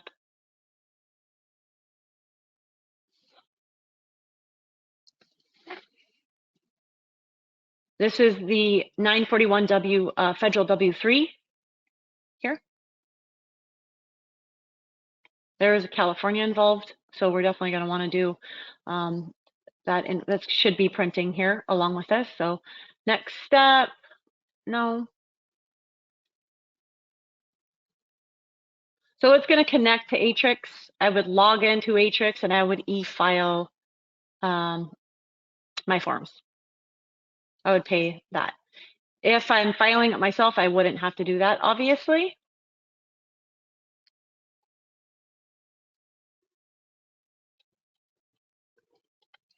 So then I could, like I said, view history when I'm done. I'll show you where that is. I would log in and that would complete the process in Atrix. I don't have the ability to do that. But in federal forms, if I wanted to view the history of what has been done, I can click view history here. It's going to open up Atrix or take me to the grid, and I will be able to click in it and I will be able to view the history, be able to view employee W-2s. If I did need to send out a copy to an employee, I would be able to see it from here. I click here, I could click view and print once I've processed them. I didn't finish the process because I don't have access to Atrix. So that completes the W-2 process. Any questions?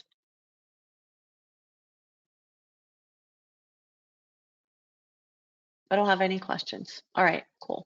So I did print out in the PowerPoint presentation how to advance to the next fiscal year, just because I know we're going to cover that next week, but a lot of companies are questioning how is it that we advance to 2024. I put those instructions there in the PowerPoint presentation, kind of like the last few slides, 3 slides talking about how to advance and kind of in preparation of next week's call so that we can get prepared to move into 2024.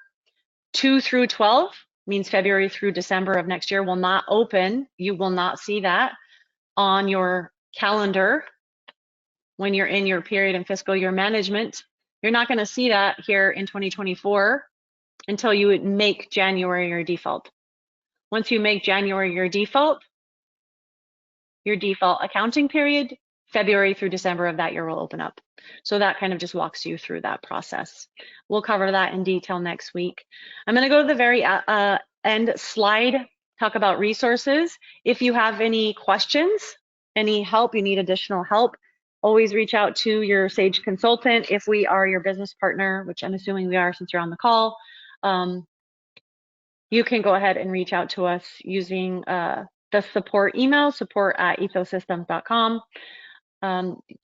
There is a year-end procedures guide. I told someone on the call that you could access it here under Home and Resources, Product Documents, and you could go to the year-end guide. This also takes you to that year-end guide that we've been accessing a few different areas of the system. You can access it here as well.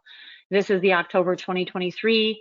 Definitely go through it. It will outline everything you need to know about closing the year. Pretty much everything I covered as well, but it's just nice to reinforce everything you've learned. Another thing you can do is go to Home and Resources, Sage Support, Knowledge Base. And then there's a year-end center, supposedly somewhere in here. Where is that? Year.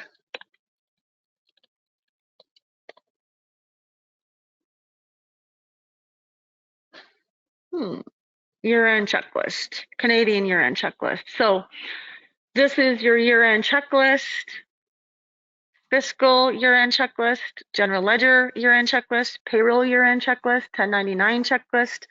Really great resources that you can access there. I just am downloading it here. So print this out to assist you. It has links. So timeline, you know, how do I set it up? ACA, what form should I be using? All types of information, everything we've covered today and more probably. But just nice to have that checklist. Also, Sage City, I put the website to Sage City in there. You can plug it into your copy and paste it here. This takes you to Sage 100 Contractor Year-End Center, where you can learn everything you need to know with questions, frequently asked questions over here. Checklists, here's the Canadian checklist, the US checklist. Any updates, more learning.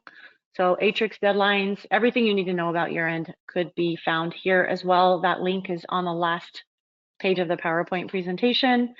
The last thing I just wanted to end with is Sage support. So if you get stuck and you can't contact or you don't want to contact your consultant, you can't figure it out with your year-end guides and you're like, I just want to talk to Sage. How do I talk to Sage?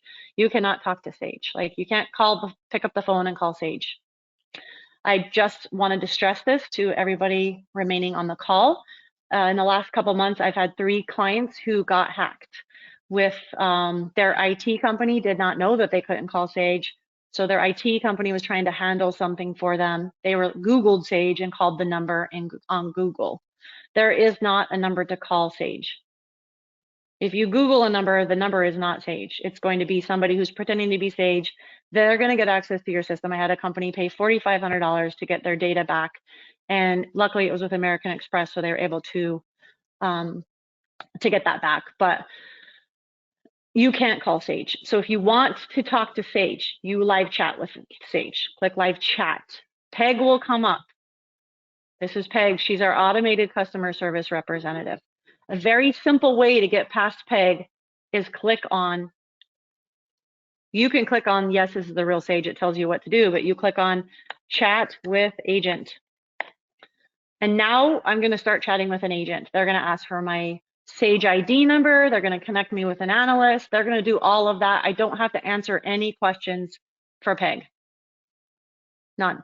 So that's the best thing to do is to just click chat with agent. They're going to connect you with one. Again, they're going to ask you for you have to be an authorized user to talk to them. So make sure if you are chatting with them, you're authorized with your company. They're going to ask for your Sage version number and your ID number. What version are you on? I went to Human Resources about Sage 100 Contractor. It's here. And then what is your ID number and your company name? It's going to be right here where it says product is registered to, your name and your ID. Make sure you put that in there with the version, your name, make sure you're authorized, and then you can chat with Sage. But just please stress to your IT companies, anybody else on the team, you can't call Sage. I don't want anybody else to have an issue where they get their data taken or they are subject to hackers, you know, charging them money to get their own company back. So please be aware of that. And that ends the call for today. I am just going to finish up by answering any questions that have come through. I have a few here. So how does this change if our fiscal year is April to March? How does changing you're going to still manage your calendar year using the period of fiscal year management. So however it is that you're managing your year, it's just going to have different months. Was that your question, Melissa?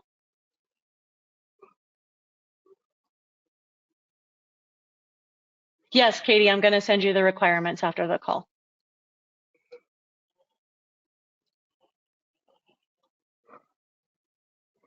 Can you tell me how we go about this? Is this something we can do ourselves? What do you mean, Katie? If you're talking about updating your server, I mean, you can update Sage to the newest version, but I don't know that unless you guys are IT people and you can understand what server requirements are, I'm not sure that that would be something that I would recommend that you do yourself. You definitely should involve, like, if you're cloud hosted, I believe, or if you're local, I would have your local IT check to make sure that they meet the system requirements or that your server does. If it does, then you can absolutely update Sage yourself. I can help you through that. That's not a problem. Okay. I think that I've answered all the questions, so I thank you guys so much for attending. Please register for next week's call that's on Tuesday.